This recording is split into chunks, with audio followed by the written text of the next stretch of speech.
हाँ जी दोस्तों, कैसे हैं आप लोग। आइए शुरू करते हैं हम अपनी आज की क्लास। बेटे लास्ट क्लास तक हमारा ईसोप खत्म हो गया था और मैंने आपसे जैसे कहा था कि हम लोग नेक्स्ट क्लास में नया टॉपिक शुरू करेंगे। आइए फिर सबसे पहले मैं आपको आपके सामने अगेन बार बार दिखाता रहूंगा, वो चीज मैं फिर से लेके आता रहूंगा ताकि आपको पता रहे कि आपकी कोर्स की कवरेज कैसे कैसे चल रही है। आइए जी शुरू करते हैं। तो मैं आपके सामने स्क्रीन पे पहले लेके आता हूँ बेटे हमारा जो सिलेबस है, इंस्टीट्यूट का जो हमारा सिलेबस है, मैं पहले उसको सामने लेके आ रहा हूँ आपके सामने स्क्रीन पे। सर ऐसा क्यों कर रहे हैं आप? ताकि बेटे आपको ये पता रहे कि हमने कितना सिलेबस कर लिया और कितना हमारा रह रहा है। बीच बीच में हमारी ये लिंकिंग बहुत जरूरी है। अच्छा सर कराओ सर। बेटा ये देखो होता क्या है, देखिए हमने जो कर लिया है पहले मैं उस पर निशान लगा देता हूँ। हमने ईसोप कर लिया है, ईएसपीएस भी हमारा उसी में कवर था, एम्प्लॉय स्टॉक परचेज स्कीम है ना, परचेज स्कीम। इससे पहले हमने कर लिया है issue of shares, forfeiture and reissue of shares, ये हमने कर लिया बेटा। ठीक है। अब अगली बात, इसके बाद जो हमने बात करनी है और जो हमने की है पहले उसकी बात कर लेते हैं। जो जो हमने कर लिया है बेटा ये वाला काम, इशू ऑफ बोनस शेयर्स। ठीक है, ये 3 चैप्टर हमारे हो चुके हैं। अगली बात क्या सर? बेटा यहां पर इधर ये जो एक रिलेटेड एस्पेक्ट ऑफ कंपनीज है, मैंने आपको बताया था इसके बारे में। मैं एक बार बाद में दोबारा से बता देता हूँ, रिकॉल कर देता हूँ कि ये एक टोटली थ्योरी का चैप्टर है। थ्योरी का चैप्टर है मतलब यहाँ पर कंपनीज एक्ट के काफी सारे प्रोविजन लगे हुए हैं। जैसे हम ये कह सकते हैं कि जैसे पार्टनरशिप एक्ट की न्यूमेरिकल अप्लाई कहाँ पे होती है? पार्टनरशिप में। ऐसे बेटे कंपनीज एक्ट की न्यूमेरिकल अप्लाई कहाँ पे होती है? कंपनीज अकाउंट में। तो कंपनीज अकाउंट में कुछ चैप्टर्स के जो दो वाले प्रोविजन है जिनको हमें उन चैप्टर्स के अंदर न्यूमेरिकली अप्लाई करना है। समझ लो ये एक कॉमन सर्विस रूम बनाया है, रेस्ट रूम बनाया है, जिसमें जाकर के हर चैप्टर रेस्ट करके आते हैं। जैसे होता है ना मेहनत करने के बाद में खिलाड़ियों के लिए एक रेस्ट रूम बनाया होता है, चाहे वो कोई भी खिलाड़ी हो, वो आकर के वहां पे रेस्ट करता है। ठीक ऐसे ही बेटे इन सभी चैप्टर्स में जितने भी हम लोग न्यूमेरिकल एप्लीकेशन लगाएंगे उन सब के लिए रेस्ट रूम मतलब उन सब के लिए कॉमन एक चैप्टर बना रखा है जहां पर सभी के प्रोविजंस को लिख रखा है। और वो है हमारा ये रिलेटेड एस्पेक्ट ऑफ कंपनीज। तो मैं जो इस चैप्टर को कवर करा रहा हूँ ये ओवर द चैप्टर कवर करा रहा हूँ, आपको ये चैप्टर अलग से पढ़ना है। ठीक है ना, उसमें निशान लगाते जाइएगा क्या क्या चीजें हो चुकी हैं। एनीवेज आइए अब एक बात उन बच्चों के लिए जिन बच्चों का ये दिसंबर अटेम्प्ट है। हालांकि मैंने उस बच्ची को बता दिया था, हो सकता है कोई और बच्चा दिसंबर का हो और उसको उस तक मेरी बात ना पूछ पाई हो। क्या सर? बेटे ये जो अटेम्प्ट है दिसंबर का, क्या उसके उसके लिए मैंने ना 3 चैप्टर्स सेंटर को दे दिए। जहां भी जिस भी सेंटर में क्लास चल रही है मैंने क्या किया, 3 चैप्टर्स उनको अभी एडवांस में रिकॉर्डिंग दे दी है। सर क्या आप वो चैप्टर बाद में अलग से कराओगे? हाँ मैं बाद में भी कराऊंगा, लेकिन क्या है कि जो उसके बाद वाले अटेम्प्ट वाले हैं वो बच्चे उन क्लास को कर सकते हैं। ठीक है। तो अभी जिन बच्चों को दिसंबर में एग्जाम है वो बिल्कुल भी टेंशन ना लें, 3 चैप्टर्स मैंने उनको दे दिए। अच्छा सर कौन कौन से सर? देखो बेटे सबसे पहले मैं निशान लगा रहा हूँ यहाँ पर।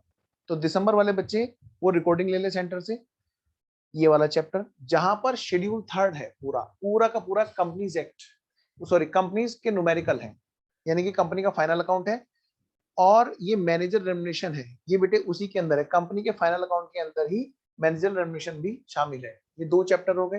ठीक है ना। अगली बात सुनिएगा जरा ध्यान से, एक ये होल्डिंग सब्सिडी कंपनी का एक चैप्टर है बेटे। ठीक है ना, कंसोलिडेटेड फाइनेंशियल स्टेटमेंट।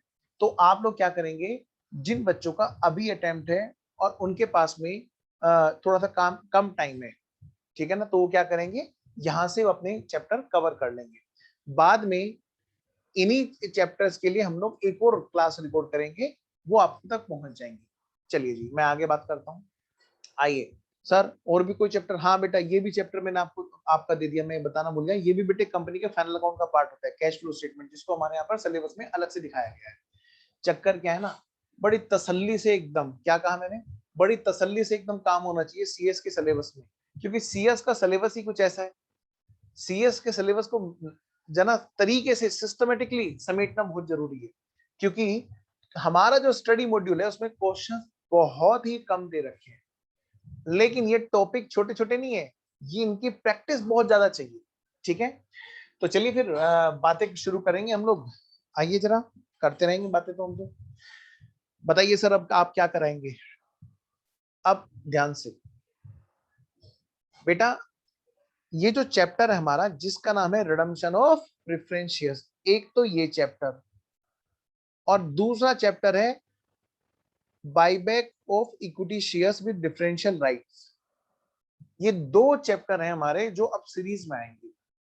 क्या मतलब सर, होता क्या है बेटे, अभी तक मैंने आपको क्या बताया था कि सारी चीजें एकदम सीरीज वाइज कैसे। सबसे पहले कंपनी पैसे लेगी मार्केट से, किस किस तरह लेगी, शेयर्स इश्यू करके लेगी, फिर अपने फाइनल अकाउंट भी बनाएगी, फिर एक टाइम होगा जिसके बाद में कंपनी ना पैसे वापस वापस करना शुरू करेगी। क्या मतलब, जिसको हम बोलेंगे रिडम्पशन। रिडम्पशन मतलब पैसे की वापसी। जब हम एक फिक्स डेट पर पेमेंट वापस कर रहे होते हैं एक फिक्स डिसाइडेड टर्म पर, तो हम उसको बोलते हैं रिडम्पशन। और अगर हमने कोई फिक्स नहीं डिसाइड किया तो उसको हम क्या बोलते हैं, रीपेमेंट। ठीक है, तो अभी हम जो करने जा रहे हैं वो क्या करने जा रहे हैं, redemption of preference shares. Sir उसके बाद कौन सा करेंगे, उसके बाद करेंगे बायबैक ऑफ शेयर्स। सर उसके बाद कौन सा करेंगे, मैं निशान लगा दूं, ये तीनों हमारे सीरीज में चलेंगे।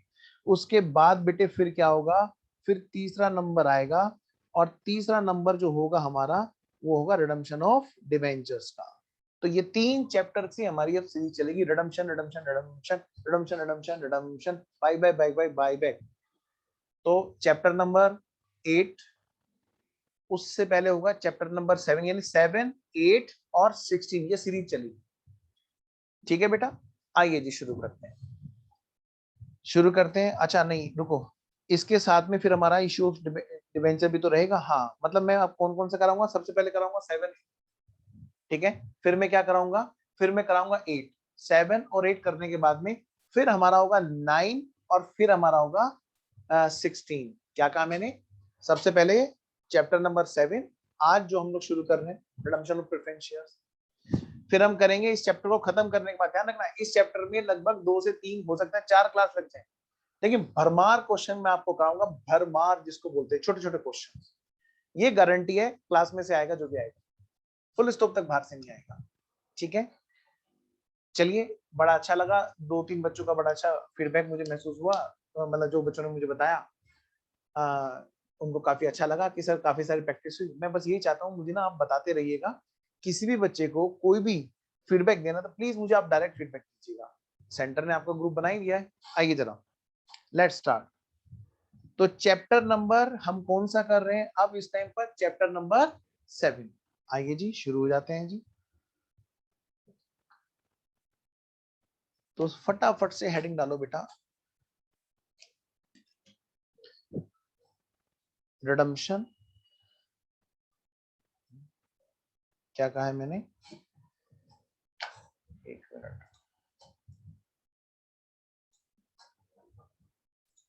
हाँ जी, हेडिंग डालो बेटा, रिडम्पशन ऑफ प्रेफरेंस शेयर्स।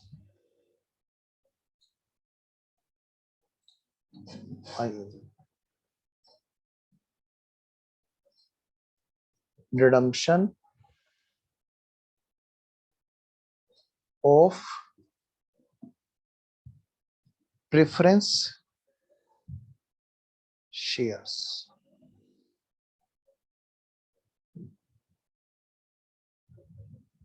कोई जल्दी नहीं करनी, एकदम मजे मजे में चैप्टर करना है।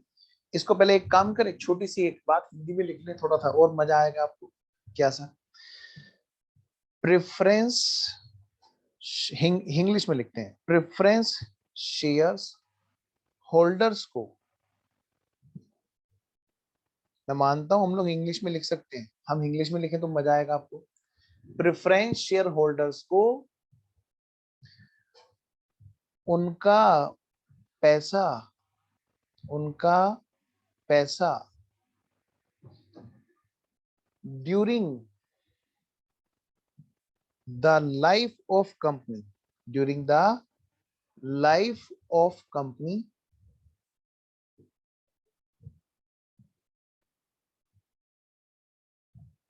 रिटर्न करना, वापस करना। और किस पर, at pre decided terms at pre-decided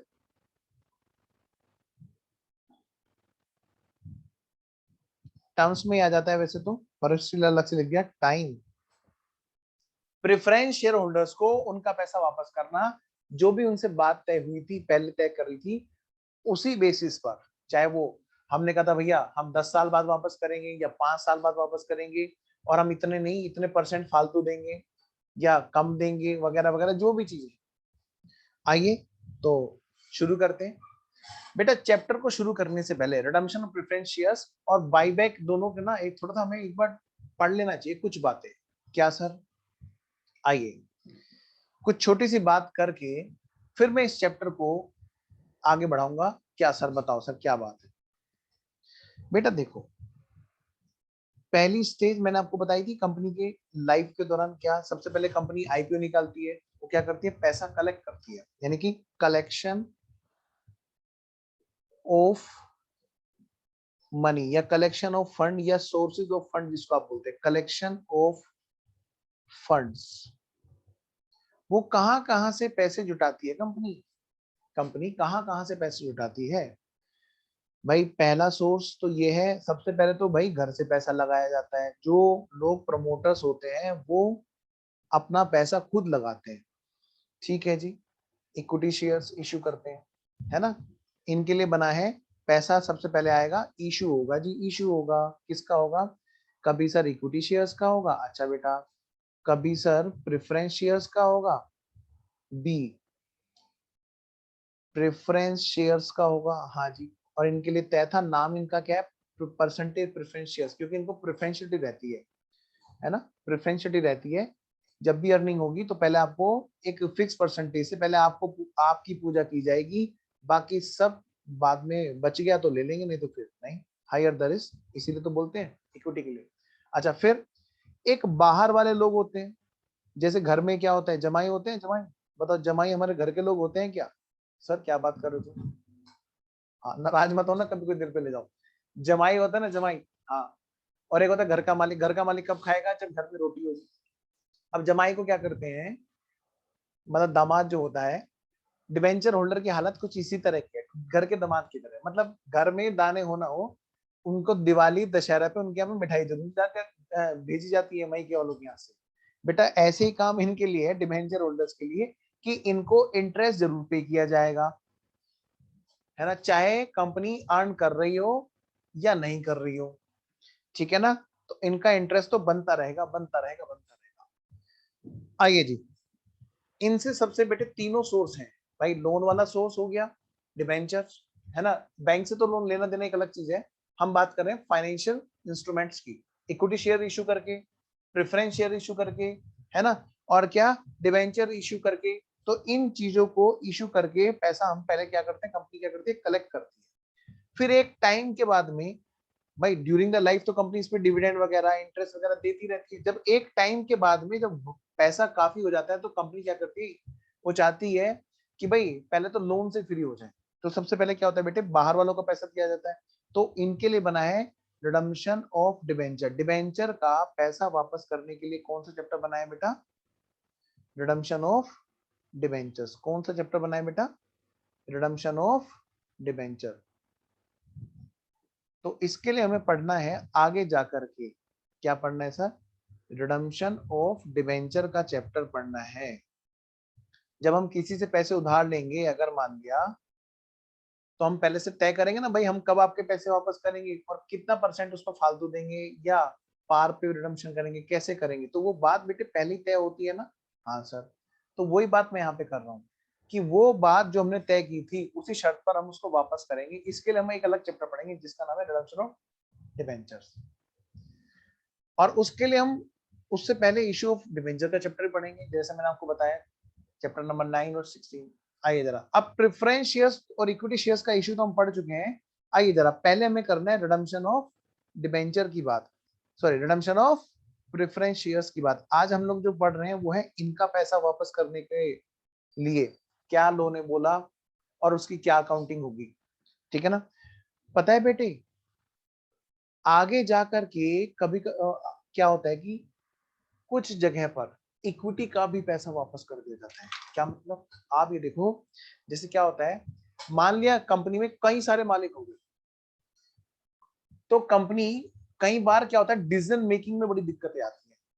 आप देखोगे अगर सब घर की हालत एक जैसी है कि घर में बड़े भी कभी कभी उलझ जाते हैं, है ना, थोड़ा सा टकराव हो जाते हैं कभी कभी, सभी के यहाँ पे होता है। तो उस केस में क्या होता है कि वो बैठ के आपस में सुलझा लेते हैं। लेकिन बेटे कंपनी में थोड़ा ना रिश्तेदार होते हैं, कंपनी में तो आप दूर बैठे हो, मैं दूर बैठा हूँ, मैं फिर वो कोई और है, वो कोई और है, वो थोड़ा ना रिश्तेदार है कि आपस में एक दूसरे के एडजस्ट करेंगे। तो ऐसे केस में क्या होता है, डिसीजन मेकिंग में कई बार क्लैशेस बहुत ज्यादा हो जाते हैं। तो इस चीज से बचने के लिए पहले से पहले एक व्यवस्था बनाई जाती है कि भाई एक टाइम के बाद में हम ना कंपनी के कुछ इक्विटी शेयर होल्डर्स को पैसा वापस करके वो इक्विटी शेयर खत्म करते हैं, ठीक है। फिर क्या होगा, कंपनी में कम मालिक लोग रहेंगे, तो वहां पर डिसीजन मेकिंग में आसानी होगी, है ना।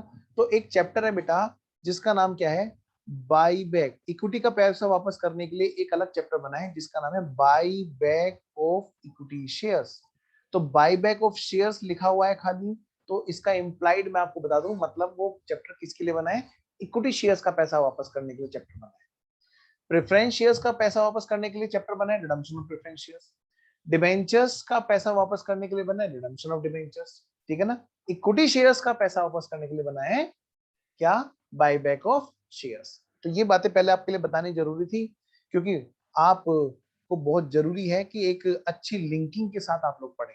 एनीवेज आइए जरा, तो आगे बढ़ते हैं जी। तो यहाँ पर हमारी बात यहाँ तक तो हो गई जी।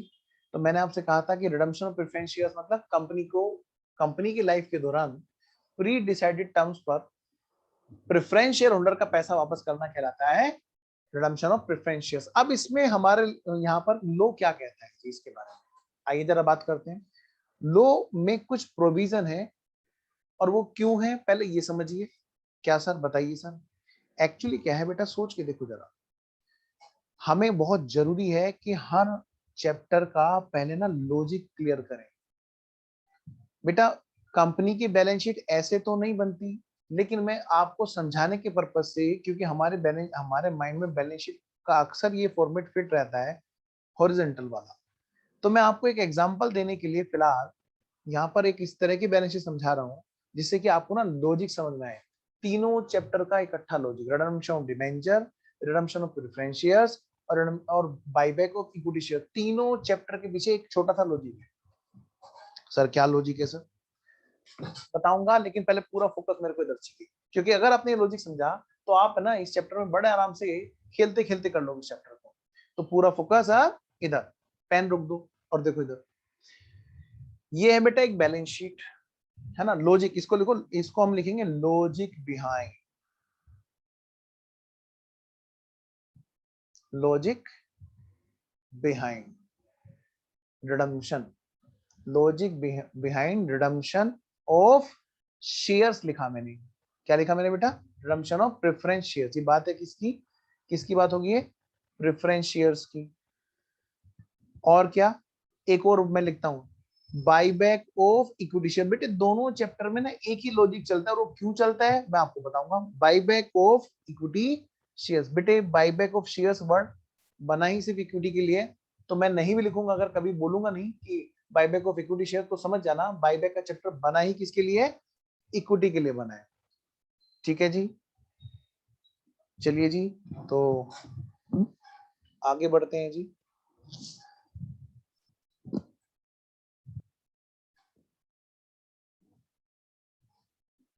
तो आइए जरा, बताओ सर। अब 2 मिनट के लिए पेन रोकना होगा भाई आपको। बेटा देखो, मान लिया कंपनी में कोई मालिक है, मालिक बताओ कंपनी के कहाँ पे रहते हैं, शेयर कैपिटल में रहते हैं सर, यही तो मालिक होते हैं सर। हाँ, अब बताओ इक्विटी वाले की प्रेफरेंस वाले, सर दोनों का टोटल करेंगे तभी तो शेयर कैपिटल बनेगी। बिल्कुल सही बात है, बिल्कुल सही बात है। एक होता है रिजर्व एंड सरप्लस। हाँ सर बिल्कुल, ये क्या होता है बताओ। सर जो प्रॉफिट कमाया हुआ होता है कंपनी ने अपनी लाइफ के दौरान, हाँ वो सारा का सारा यहीं पे होता है सर, जो बांटा नहीं अभी तक वो यहीं पे पड़ा होगा। हाँ जी, मैं ये कह सकता हूं कंपनी का ये पैसा इधर हमारा बैंक में होगा कि नहीं होगा? बिल्कुल होगा सर। भाई घर से पैसा लाए हैं, मान लिया सपोज करो 100 करोड़ लेके आए, लेट्स सपोज, एक छोटा सा एग्जांपल लेते हैं, ठीक है सर, चलो बात करते हैं। भाई मान लिया 100 करोड़ रुपया लगा करके किसी ने कंपनी खोली, तो वो पैसा बैंक में होगा कि नहीं होगा? हाँ सर बिल्कुल होगा, बिल्कुल होगा जी। चलिए मान लिया उन्होंने 100 करोड़ में से, सोचना जरा, 100 करोड़ में से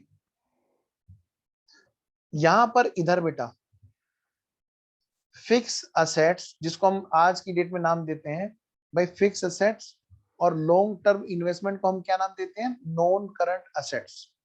लेकिन मैं इनको ना डिटेल में लिख रहा हूं जानबूझ के। मान लिया इन्होंने फिक्स असेट्स खरीदी किसी कंपनी में, ठीक है, और उसने खरीदी बेटे कितना? 80 करोड़। 100 करोड़ में से 80 करोड़ वहां पे पैसा लगा दिया, इन्वेस्टमेंट में भी और क्या बोलते हैं फिक्स असेट्स में भी।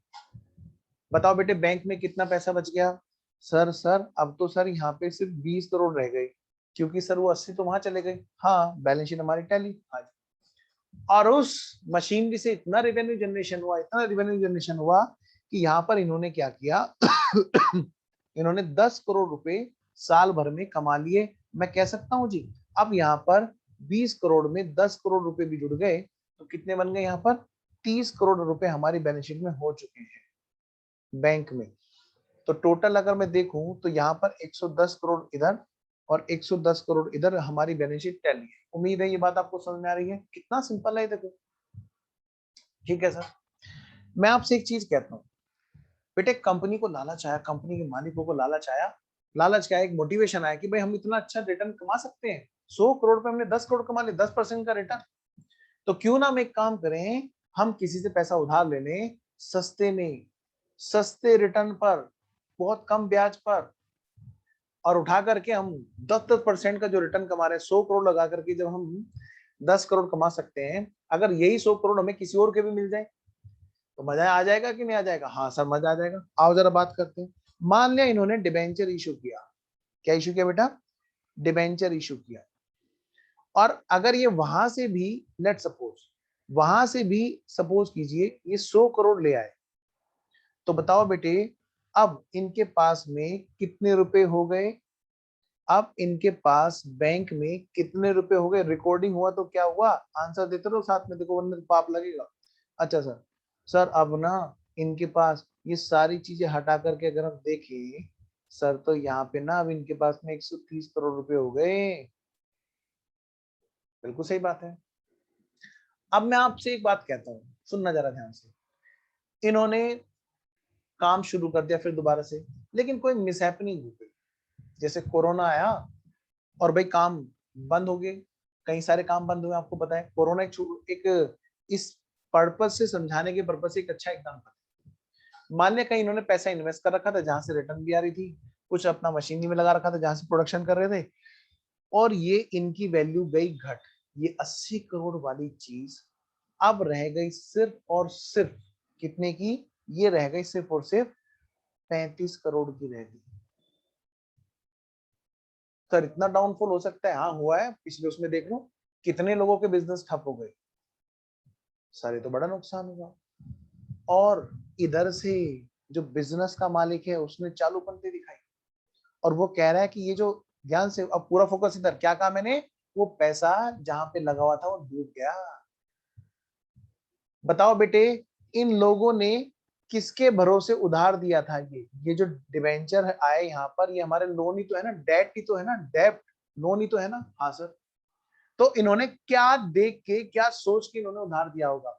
सर हमें पढ़ा रखा है सर, क्या सर? एक ना वो होता है सर, क्या बेटा? डेप्ट इक्विटी रेशियो। हाँ सर डेप्ट इक्विटी रेशियो होता है। वो क्या कहता है? डेप्ट इक्विटी रेशियो मतलब 1:2, यानी कि अगर तुम्हारा खुद का पैसा 1 रुपया लग रहा है, इक्विटी अगर 1 है, तो भाई क्या 1:2 का रेशियो हमें मेंटेन करना है, तो 2 से ज्यादा डेट नहीं हो सकती।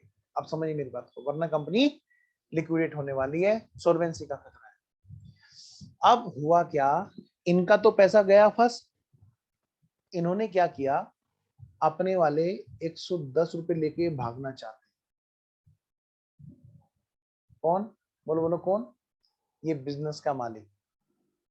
अगर डेट इक्विटी रेशियो ना मेंटेन किया जाए, अगर डेट इक्विटी रेशियो जैसी कोई चीज ना हो जाए, तो लोग ना दूसरों को फंसा के भागना शुरू कर देंगे। क्या मतलब, फिर देखो बैलेंस शीट कैसे दिखाई देगी, जरा देखना।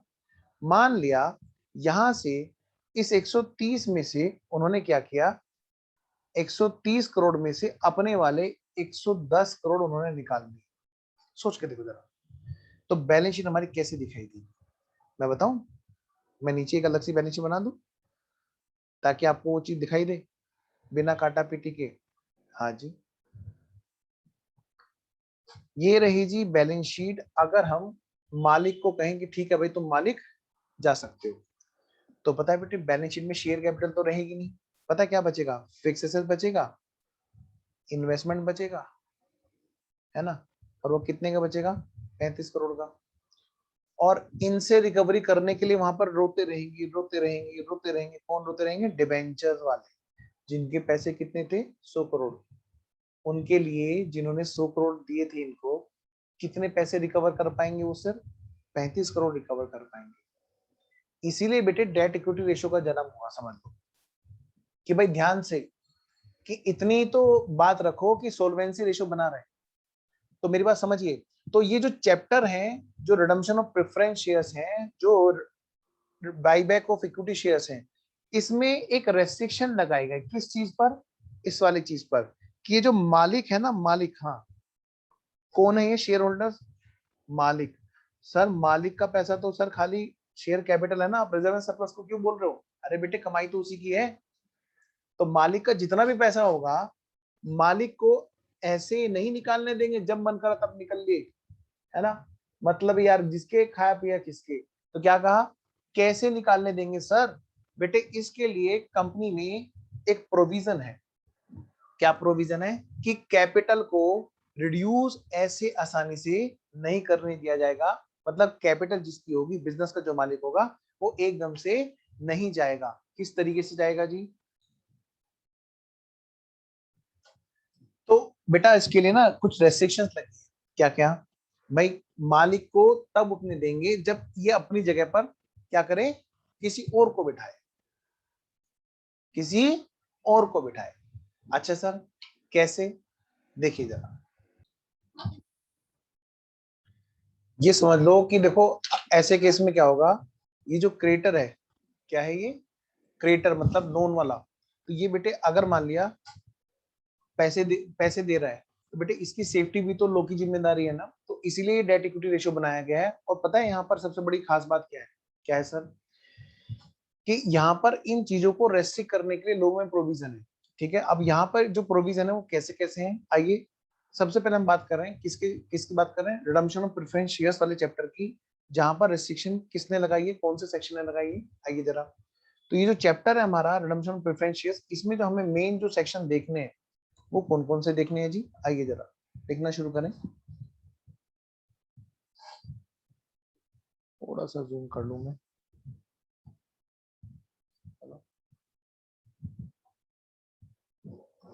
देखिए बेटे, सेक्शन सेक्शन 52, एक तो हमें ये ध्यान रखना है, और दूसरा हमें जो ध्यान रखना है, वो कौन सा ध्यान रखना है हमें, सेक्शन 55। जो मेन है हमारा वो है section 55, redemption of preference shares की जो मेन सेक्शन है वो है हमारा बेटा ये, रिडम्पशन ऑफ प्रेफरेंस शेयर्स। ये किससे डील होता है बेटे, सेक्शन 55 से। मेन तो ये है। सेक्शन 52 किसके रिगार्डिंग है जी, इसमें बेटे एक अमेंडमेंट आई थी, थोड़ा सा ध्यान रखना, वो हमें फोकस करनी है सेक्शन 55 में। और जो किससे रिलेटेड है, सेक्शन 52 से रिलेटेड। क्या मतलब सर, एक्चुअली सेक्शन 52 में तो कोई अमेंडमेंट नहीं आई थी। क्या है सर, यहाँ पर बताया गया है यूज ऑफ सिक्योरिटी प्रीमियम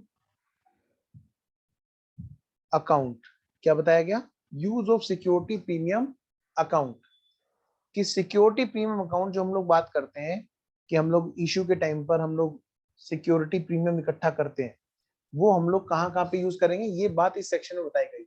ठीक है, सिक्योरिटी प्रीमियम का यूज जब हम रिडम्पशन प्रेफरेंस शेयर्स की बात करेंगे वहां पर एक जगह पे होगा।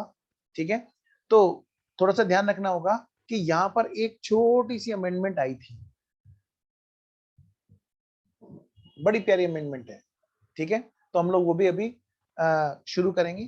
तो मैं शुरू करता हूँ। सबसे पहले हमें फोकस किस पे करना है, सेक्शन 55। मतलब मैंने आपको जो 2 सेक्शन हमें बता दिए, आपको इन्हीं सेक्शंस को पढ़ना है। कहाँ से, रिलेटेड एस्पेक्ट ऑफ कंपनीज में से, और साथ साथ में अपने स्टडी मॉड्यूल में से। मैं आपको दिखाऊं स्क्रीन पे, आइए जरा। स्टडी मॉड्यूल में हमारा जो ये चैप्टर है अकाउंटिंग फॉर शेयर कैपिटल के नाम से है। इसमें बेटा आप देखोगे ये पेज नंबर 108 पे आपको आना है। कहां पे आना है बेटा, पेज नंबर 108, आपके स्टडी मॉड्यूल में पेज नंबर 108। और इसके बाद आप थोड़ा सा आगे बढ़ेंगे तो यहां पर हमारा जो है रिडम्पशन ऑफ प्रेफरेंस शेयर्स के बारे में बात की गई है। किसके बारे में बात की गई है, रिडम्पशन ऑफ प्रेफरेंस शेयर्स के बारे में। ये लाओ, ये देखो। और बेटा इसमें दोनों बातें एक साथ बताई गई, issue and redemption of preference shares. ध्यान रहे, इशू हम कवर कर चुके हैं। हम जो बात करने जा रहे हैं, हम किसकी बात करने जा रहे हैं, रिडम्पशन ऑफ प्रेफरेंस शेयर्स। देखिए यहाँ पर एक बहुत ही इंपॉर्टेंट पॉइंट है, जब आपको पढ़ना है घर से थ्योरी का, जो मैं आप यहाँ कराने वाला हूँ, वो आपको सारा सारा घर से रिवाइज करना है। ठीक है, और कहाँ से पढ़ेंगे, यहाँ से, आपके स्टडी मॉड्यूल का जो पेज नंबर 108 है वहां से। ठीक है, तो जरा देखिए जरा, सेक्शन 55 क्या कहता है जी, वो हमें सिखाता है कि भाई आप रिडम्पशन किस किस तरह से कर सकते हैं, रिडम्पशन ऑफ प्रेफरेंस शेयर्स। आइए जरा हेडिंग डालिए, सेक्शन 55 रिडम्पशन ऑफ प्रेफरेंस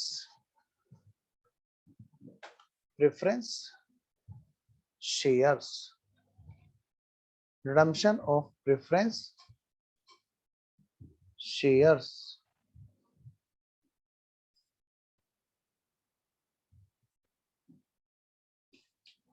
लिखिए जरा बेटे, रिडम्पशन ऑफ प्रेफरेंस शेयर्स के बारे में सेक्शन 55 क्या कहता है। ये कहता है जी क्या बेटा, रिडम्पशन जब भी होगा यहाँ पर सेक्शन 55 के अकॉर्डिंग होगा, और यहाँ पर क्या क्या प्रोविजन मैं उनको लिखाता हूँ। नंबर 1, सबसे पहली बात, सबसे पहले क्या प्रोविजन कहता है जी, ये हमें बताता है जी कि रिडम्पशन जब भी होगा, मतलब आप किसी का अगर पैसा वापस करोगे तो redemption can be only, please मेरे साथ साथ नोट करते रहना, redemption can be only if preference shares are fully paid up. क्या बेटा, अगर फुल्ली पेड अप है, यानी कि अगर मान लिया हमारा कोई भी प्रेफरेंस शेयर ऐसे हैं कंपनी में जो फुल्ली पेड अप नहीं है, तो भाई ऐसे केस में हम उनका रिडम्पशन नहीं कर पाएंगे। और हमारे लिए हमारा स्टडी मेट ये कहता है साफ साफ कि अगर एग्जाम के क्वेश्चन में आया, क्या क्या आया, अगर एग्जाम के क्वेश्चन में हमारे सामने फुल्ली पेड अप शेयर्स नहीं मिलते हैं, हमें मिलते हैं पार्टली पेड अप, तो ऐसे केस में हम सबसे पहले क्या करेंगे, क्वेश्चंस में सबसे पहले हम क्या करेंगे, उनसे बाकी का बचा हुआ पैसा, क्या कहा मैंने, बाकी का बचा हुआ पैसा जो उनको फुल्ली पेड अप होने में कमी है, मतलब हमने मान लिया कोई फाइनल कॉल नहीं कर रखी है, अगर फाइनल कॉल करते तो वो पैसा भी आ जाता। तो ऐसे केस में हमें ध्यान रखना होगा कि अगर हमें क्वेश्चन में एग्जाम में पार्टी पेड अप शेयर दे रखे हैं, पार्टी पेड अप किस तरह से सर, सर एक तो हो गया कि हमने कॉल कर ली और पैसा नहीं दिया, मतलब कॉल सीनियर से, एक तो वो होता है सर पार्टी पेड अप, और एक दूसरे तरीका जहां पर अभी फाइनल कॉल करनी बाकी है सर, अभी हमने नहीं की है। तो यहाँ पर जो बात बताई जा रही है, ये उनके लिए बात बताई जा रही है कि अगर हमने फाइनल कॉल अभी तक नहीं की है, जिस वजह से वो पार्टली पेड अप है, तो आप क्या कीजिए, सबसे पहले उनपे पैसा मंगाइए फाइनल कॉल का। और फिर उसके बाद में क्या हो जाएगा, वो शेयर फुल्ली पेड अप बन जाएगा। यानी कि फाइनल कॉल की एप्लीकेशन हम लोग फाइनल कॉल की कर रहे थे ना एंट्री, क्या करते हैं, equity share final call account debit to equity share capital, हाँ जी, फिर bank account debit to equity share final call, हाँ जी, कि आप पहले ये वाली एंट्री कर लीजिए ताकि फुल्ली पेड अप हो जाए क्वेश्चंस में। और जब वो फुल्ली पेड अप हो जाए फिर आप रिडम्पशन की बात शुरू करना, उससे पहले बिल्कुल मत शुरू करना। सर अगर मान लिया सर कोई पैसा नहीं देता है तो बेटा फिर उसका हम रिडम्पशन नहीं करेंगे। ये पॉइंट इसीलिए हमें लोगों ने बताया है कि भाई आप ना सबसे पहले ये देखो क्वेश्चन में फुल्ली पेड अप है क्या, तो आप रिडम्पशन की बात शुरू करो। दूसरा पॉइंट, अगर मैंने फुल्ली पेड अप नहीं है यानी कि उन पर कुछ पैसा रह रहा है, तो दो में से कोई एक वजह हो सकती है, या तो हमने फाइनल कॉल की ही नहीं है अभी, या फिर हमने फाइनल कॉल की है लेकिन क्वेश्चन में फिर हमें कॉल्स इन एरियर्स भी देखने को मिला है, अभी तो हम बोलेंगे कि पैसे नहीं आए।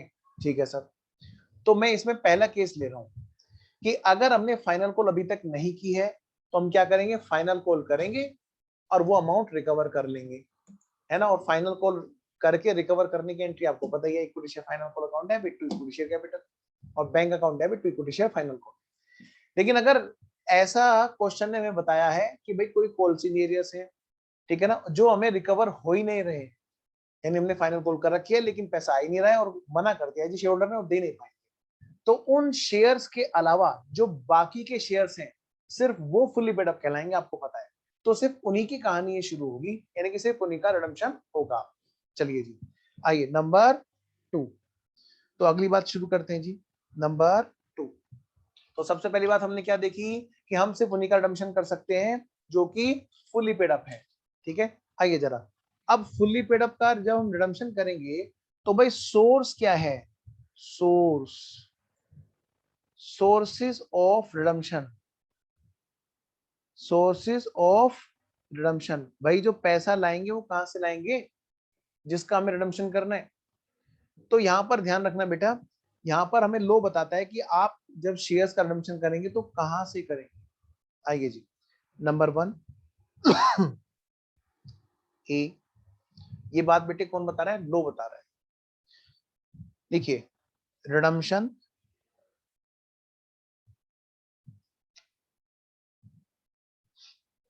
Can be done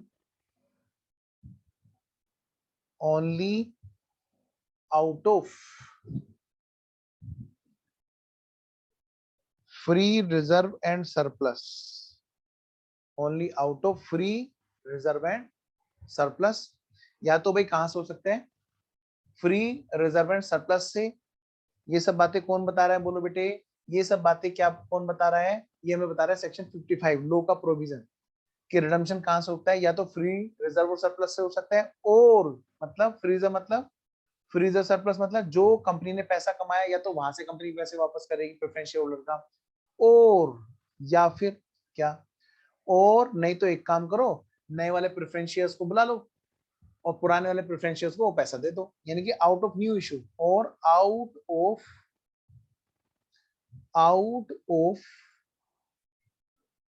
net proceed. एक वर्ड है, क्या है इसका मतलब बताऊंगा, अभी आप बस इतना समझ लीजिए, out of net proceeds of net proceeds of new issue, यानी कहां से रिडम्पशन करेंगे, या कहां से पैसे वापस करेंगे, पैसा जब हमें वापस करना है प्रेफरेंस शेयर होल्डर को कहां से लाएंगे, ये हमें लो बता रहा है। या तो अपने कमाए हुए में से वापस करो जी, जिसको आप बोलते हो रिजर्व, फ्री रिजर्व, और रिजर्व में भी सारे नहीं, फ्री वाले, फ्री वाले मतलब जिसको आप ये सोच लो कि हम डिविडेंड के रूप में बांट सकते हैं, जो ऐसे रिजर्व होते हैं जो किसी पार्टिकुलर चीज के लिए रिलेवेंट नहीं है, जिनको हमने पैसा रखा रखा है, बस हम चाहे तो उसको डिविडेंड बांटने में यूज कर सकते हैं, तो ऐसे रिजर्व कहलाते हैं फ्री रिजर्व। या तो आप वहां से करो, अपनी कमाई में से करो पैसा वापस, या फिर एक काम करो, इसकी टोपी उसके सर, उसकी टोपी इसके सर कर दो। क्या मतलब, किसी और नया शेयर को इश्यू करो, पैसा वहां से लाओ और इनको पकड़ा दो। होता है ना बेटे, कई बार एक कर्जा उतारने के लिए आदमी दूसरा कर्जा ले लेता है, तो वही काम इन्होंने यहाँ पे बताया। या फिर आप ऐसा करो, out of net proceed of new issue of shares, बेटा लो ने सिर्फ शेयर्स लिखा है, उसने इक्विटी नहीं बोला, ना बोला प्रेफरेंस, ध्यान रखना। तो इसका मतलब क्या है कि हम इनमें से कोई भी, मैं ब्रैकेट में लिख रहा हूं सिर्फ आपकी क्लियरिटी के लिए, ये बात लो ने लिखी रखी है, लो ने नहीं लिखी है। इक्विटी हो चाहे प्रेफरेंस हो, कोई भी शेयर हम इश्यू कर सकते हैं, यानी बेटे नए मालिक को बिठा तो देखा जाए तो इसका क्या मतलब कहते हैं कि पुराने मालिक को अगर आप भेज रहे हो तो नया मालिक बिठा दो, सीधी सी बात है। तो सबसे पहली बात तो हमें सेक्शन 55 ने बोली कि या तो आप फ्री रिजर्व में से कर दो या फिर नए शेयर्स को इश्यू कर दो, वहां से पैसा लाओ वहां से दे दो। सर अगर हमारे पास थोड़ा बहुत फ्री रिजर्व है, पूरा फ्री रिजर्व नहीं है, तो हम मिक्स कर सकते हैं क्या? हाँ, लो ने यहाँ पर ये लाइन, अगली लाइन लिखी हुई है यहाँ पे इसी के अंदर, और आउट ऑफ बोथ या फिर दोनों में से कर दो, ठीक है। तो सबसे पहले ध्यान रखो बेटे, लो के प्रोविजंस को हमें ध्यान से पढ़ना है, क्योंकि इन्हीं का प्रैक्टिकल इंप्लीकेशन हमारा होना है क्वेश्चंस में। तो पैसा कहां से लाएंगे जी? या तो प्रॉफिट से या फिर नया शेयर इशू करके। नेक्स्ट, और दूसरी बात बताइए इन्होंने क्या, कि भैया एक बात और सुनो, बी पॉइंट क्या, जब हम रिडम्पशन करेंगे प्रेफरेंस शेयर होल्डर का, हाँ जी, उनका जब हम पैसा वापस करेंगे, हाँ जी, तो हो सकता है हमने उनका रिडम्पशन ये जो करना है वो हमें करना है, किस पे करना है? प्रीमियम पे करना हो। क्या मतलब? अगर हमने प्रेफरेंस शेयर होल्डर से जितने पैसे इशू के टाइम पर लिए थे, क्या कहा मैंने? जितने पैसे इशू के टाइम पे लिए थे, जितने रुपए की उनकी फेस वैल्यू थी, अगर हमें उतने ही पैसे वापस करने हैं, तो ये क्या कहलाता है? Redemption at par. क्या कहलाता है बेटे? Redemption at par. For example, मान लिया, हालांकि ये सब बातें मैं लिखूंगा, पहले समझ लो, लेकिन मान लिया 100 रुपए का प्रेफरेंस शेयर है, मान लिया क्या सर, अगर कुछ ना बोले तो 100 रुपए का तो मानते हैं, क्यों मानते हैं बताओ? क्योंकि उसके साथ वर्ड जुड़ा होता है परसेंटेज, ठीक है सर।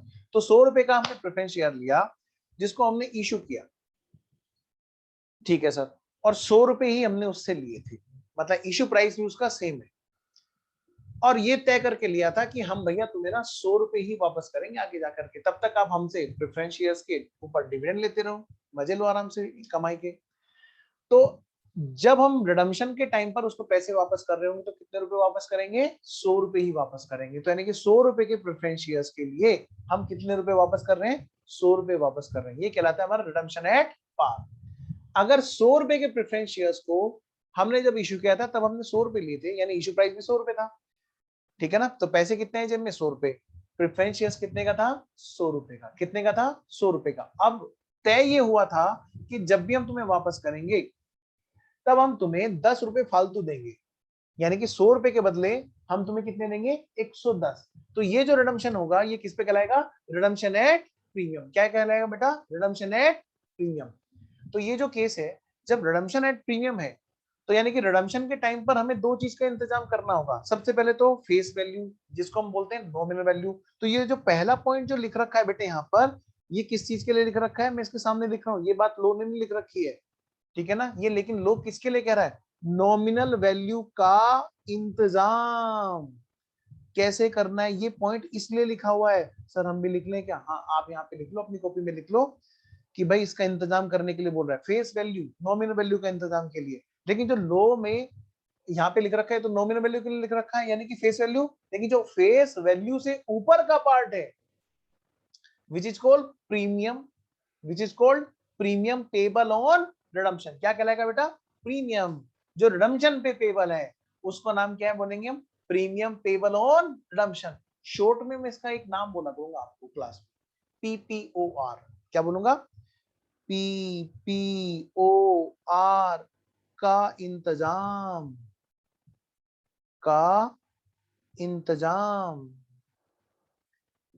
बेटे प्रीमियम पेबल ऑन रिडम्पशन का इंतजाम कहां से करना है? लो इसके लिए भी कुछ बात हमें बता रहा है और हमें वो बात फॉलो करनी है। अच्छा सर, क्या बता रहा है लो? देखिए जरा, लो हमें ये कहता है क्या, कि भाई यहां पर आपको ध्यान रखना पड़ेगा। क्या ध्यान रखना पड़ेगा? कि केस नंबर 1, कि इफ सेक्शन 133 वाली कंपनी है, क्या मतलब है? भाई अगर कोई कंपनी ऐसे हैं जिनके फाइनेंस, इफ ऐसे लिखो इसको, रुको,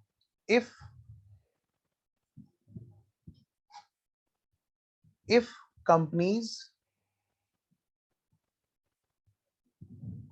if companies financial statement, FS stand for financial statement, company, अगर भाई कंपनी के financial statements are to comply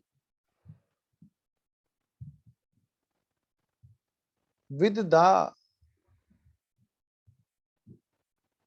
section 133, क्या बोला मैंने बेटा, सेक्शन 133, अगर भाई सेक्शन 133 वाली कंपनी है, ये कौन सा है सर सेक्शन 133? बेटे एक्चुअली क्या है, कुछ कंपनियां ऐसी हैं जिनको अकाउंटिंग स्टैंडर्ड्स स्पेशली फॉलो करने हैं, वो वाले अकाउंटिंग स्टैंडर्ड जो सेक्शन 133 में दिए हुए हैं, तो उनको हम क्या बोलते हैं कि ऐसी कंपनी जिनके फाइनेंशियल स्टेटमेंट बनाते हुए हमें सेक्शन 133 का ध्यान रखना होता है कि अगर वो वाली कंपनी है जो सेक्शन 133 फॉलो करेगी, तो ऐसे केस में then if company financial statement are to comply with section 133, then premium payable on redemption, PPOR, can be written off, can be written off बोलेंगे भाई, उसका इंतजाम वहीं से तो करना है। कैन बी रिटन ऑफ, कहां से राइट ऑफ करेंगे जी उसको, against free reserves only, free reserve and surplus only, कि भाई ऐसे केस में हम सिक्योरिटी प्रीमियम से उसको राइट ऑफ नहीं करेंगे, यानी कि प्रीमियम भले ही वो रिडम्पशन पे प्रीमियम नाम की चीज है, लेकिन उसका इंतजाम हम सिक्योरिटी प्रीमियम से नहीं करेंगे। सिक्योरिटी प्रीमियम का यूज यहाँ पर रिडम्पशन वाले प्रीमियम के लिए नहीं यूज करेंगे, अगर वो सेक्शन 133 वाली कंपनी है जिसको फॉलो करना होता है फाइनेंशियल स्टेटमेंट बनाते हुए सेक्शन 133। थोड़ा सा ध्यान देना बेटे, ये थोड़ा सा बोरियत वाला पार्ट है, अगर आपने कर लिया तो क्वेश्चन आपके, नंबर आपके। केस नंबर 2, केस नंबर 2 क्या सर कह रहे हैं, if other company, if other than section 133 company, मैं इसको ऐसे बोला करूंगा, अगर भाई वो वाली कंपनी है जिसको सेक्शन 133 वाली कंप्लायंस करना रिक्वायर्ड नहीं है, मतलब उनको वो वाले अकाउंटिंग स्टैंडर्ड फॉलो करना रिक्वायर्ड नहीं है जो सेक्शन 133 के हिसाब से करने हैं। अच्छा सर, तो देन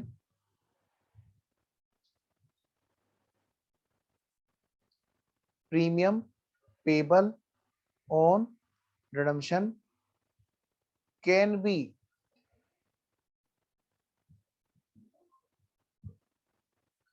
रिटन ऑफ, तो भाई ऐसे केस में प्रीमियम पेबल ऑन रिडम्पशन को राइट ऑफ किया जा सकता है, मतलब उसका इंतजाम किया जा सकता है कहां पे, अगेंस्ट इनमें से कोई भी एक केस। कौन सा सर, या तो फ्री रिजर्व एंड सरप्लस, और कहां से, सिक्योरिटी प्रीमियम, कौन से वाला बेटा, फ्री रिजर्व या फिर सिक्योरिटी प्रीमियम अकाउंट, मतलब सिक्योरिटी प्रीमियम का अकाउंट का जो बैलेंस है आप उसको भी यूज कर सकते हो। ये तब है जब वो स्पेशल वाली कंपनी नहीं होगी, सेक्शन 133 वाली कंपनी नहीं होगी। बेटा बड़ा मजेदार चैप्टर है, बस थोड़ा सा यहाँ पर हमें फोकस रखना पड़ेगा क्योंकि यहाँ पर ना थोड़ा सा लो में अमेंडमेंट आई थी, ठीक है ना।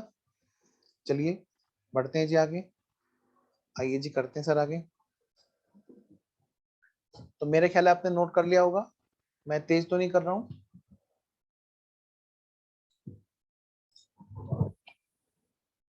ठीक है जी, आइए जरा सर, ये बात तो चलो समझ में आ गई। अब बेटा मैं एक बार फिर से रिपीट करना चाहता हूँ, मैं चाहता हूँ एक बार ना आप इसको एक साथ देखें। चलिए जी देखिए, रिडम्पशन ऑफ प्रेफरेंस शेयर्स का जो सेक्शन 55 है ये ही है बस सब। रिडम्पशन तभी होगा जब प्रेफरेंस शेयर जो है हमारे फुल्ली पेड अप होंगे, यानी अगर पार्टली पेड अप है तो फुल्ली पेड अप बनाओ, और जो नहीं बनने को तैयार हो उसको बोलो उसके पैसे नहीं मिलेंगे, बस उनका ढंगशन होगा ही नहीं, यहाँ बाकी का हो जाएगा जिन्होंने पैसे पूरे दे दिए। अच्छा, फिर लो ने क्या बोला कि भाई पैसे कहां से लाओगे, इस पे लिख लो, इसको ना आप देसी भाषा में लिखोगे तो आपको भी मजा आएगा। आओ जरा लिखते हैं, यानी कि ये क्या कहते हैं कि भाई पैसा, सर एग्जाम में भी ऐसे लिखने हैं, मत लिख देना, पैसा कहाँ से लाओगे,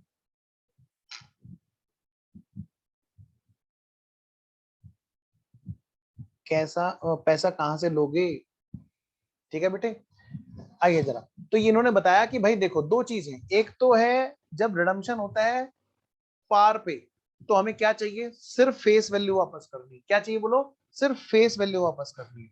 अच्छा, तो इसका मतलब फिर तो हमें खाली नॉमिनल वैल्यू का इंतजाम करना है बस, अगर 100 रुपए के प्रेफरेंस शेयर्स को 100 रुपए ही वापस करने हैं तो क्या चाहिए, सिर्फ नॉमिनल वैल्यू 100 रुपए की बस, ठीक है। सर जरूरी है 100 रुपए हो प्रेफरेंस शेयर्स की नॉमिनल वैल्यू, बेटे क्वेश्चन ने अगर चेंज कर दी तो मैं उसी की बात पे बोल रहा हूँ, यानी कि जो भी हमारी फेस वैल्यू रही होगी, किसी क्वेश्चन में हो सकता है 10 रुपए हो, मैं एक एग्जांपल के लिए आपको समझा रहा हूँ कि 100 रुपए मान करके मैं आपको एग्जांपल दे, आइए जरा। अच्छा, और अगर सर प्रीमियम पे हो रिडम्पशन तो भाई तो हमें दो चीज का इंतजाम करना पड़ेगा ना, पैसा में कौन कौन सा इंतजाम करना पड़ेगा, नॉमिनल वैल्यू को तो करना है, साथ में सिक्योरिटी प्रीमियम नहीं sorry premium payable on redemption का भी इंतजाम करना है।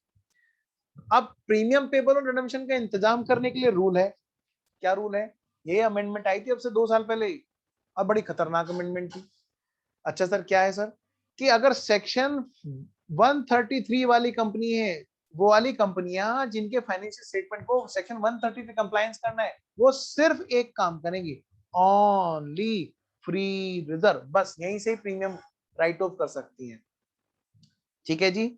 और अगर सर वो सेक्शन 133 वाली कंपनी नहीं है तो उसको बोला कि तुम प्रीमियम पेबल और रिडम्पशन को इन दोनों में से किसी भी जगह से आप राइट ऑफ कर सकते हो, इसके लिए पैसे का हिसाब किताब आप यहाँ से भी कर सकते हो, पैसे का इंतजाम आप यहाँ से भी कर सकते हो प्रीमियम पेबल और रिडम्पशन के लिए। कितनी कमाल की बात है, कितने मजे की बात है, बस पूरे चैप्टर में यही है सर, हाँ बेटा पूरे चैप्टर में यही है, मतलब आप समझ लो, मैं आपसे ये अगर कहूं तो गलत नहीं होगा कि पूरे चैप्टर का कॉन्सेप्ट ये सामने आपके, सर ये तो बड़ा छोटा चैप्टर है, हाँ लेकिन इसकी प्रैक्टिस बहुत चाहिए होती है, क्योंकि इसमें केसेस इतने सारे हैं, मैं भी चार्ट बनाऊंगा पूरे चैप्टर का, केसेस इतने सारे हैं। हमारे स्टडी मैट में ना एक बड़ी गलत बात है कि ये छोटे से 3-4 क्वेश्चन हमें बता दिए और ऐसा लगता है कि चैप्टर में कुछ भी नहीं है, जरा दिखाऊं आपको थोड़ा सा, देखिए जरा, ये कितने चार, एक तो इलस्ट्रेशन नंबर 6 है, 7 है, 3-4 इलस्ट्रेशन बस छोटे छोटे दिए, बस और चैप्टर खत्म, फिर नया टॉपिक शुरू,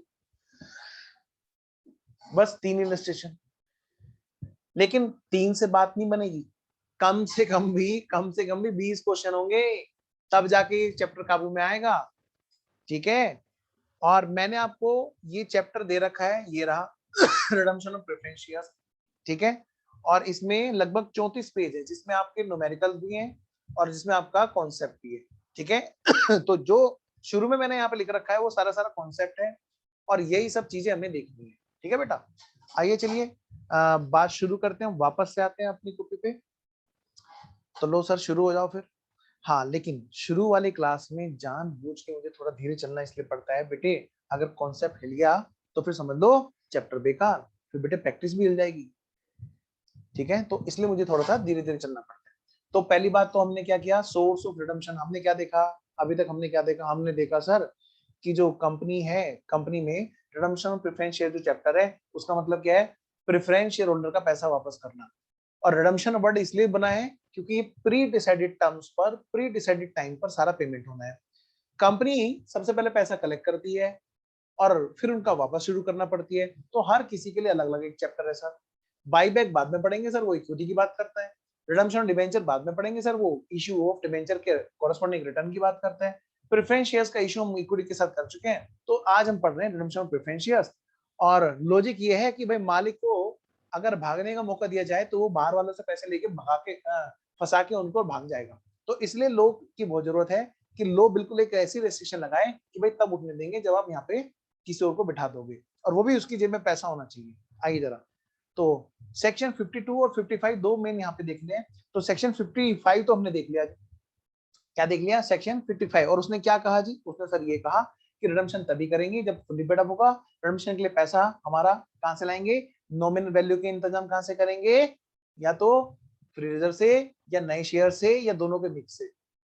हाँ, प्रीमियम पेबल रिडम्पशन की बात करोगे तो देखना पड़ेगा, सोचना पड़ेगा।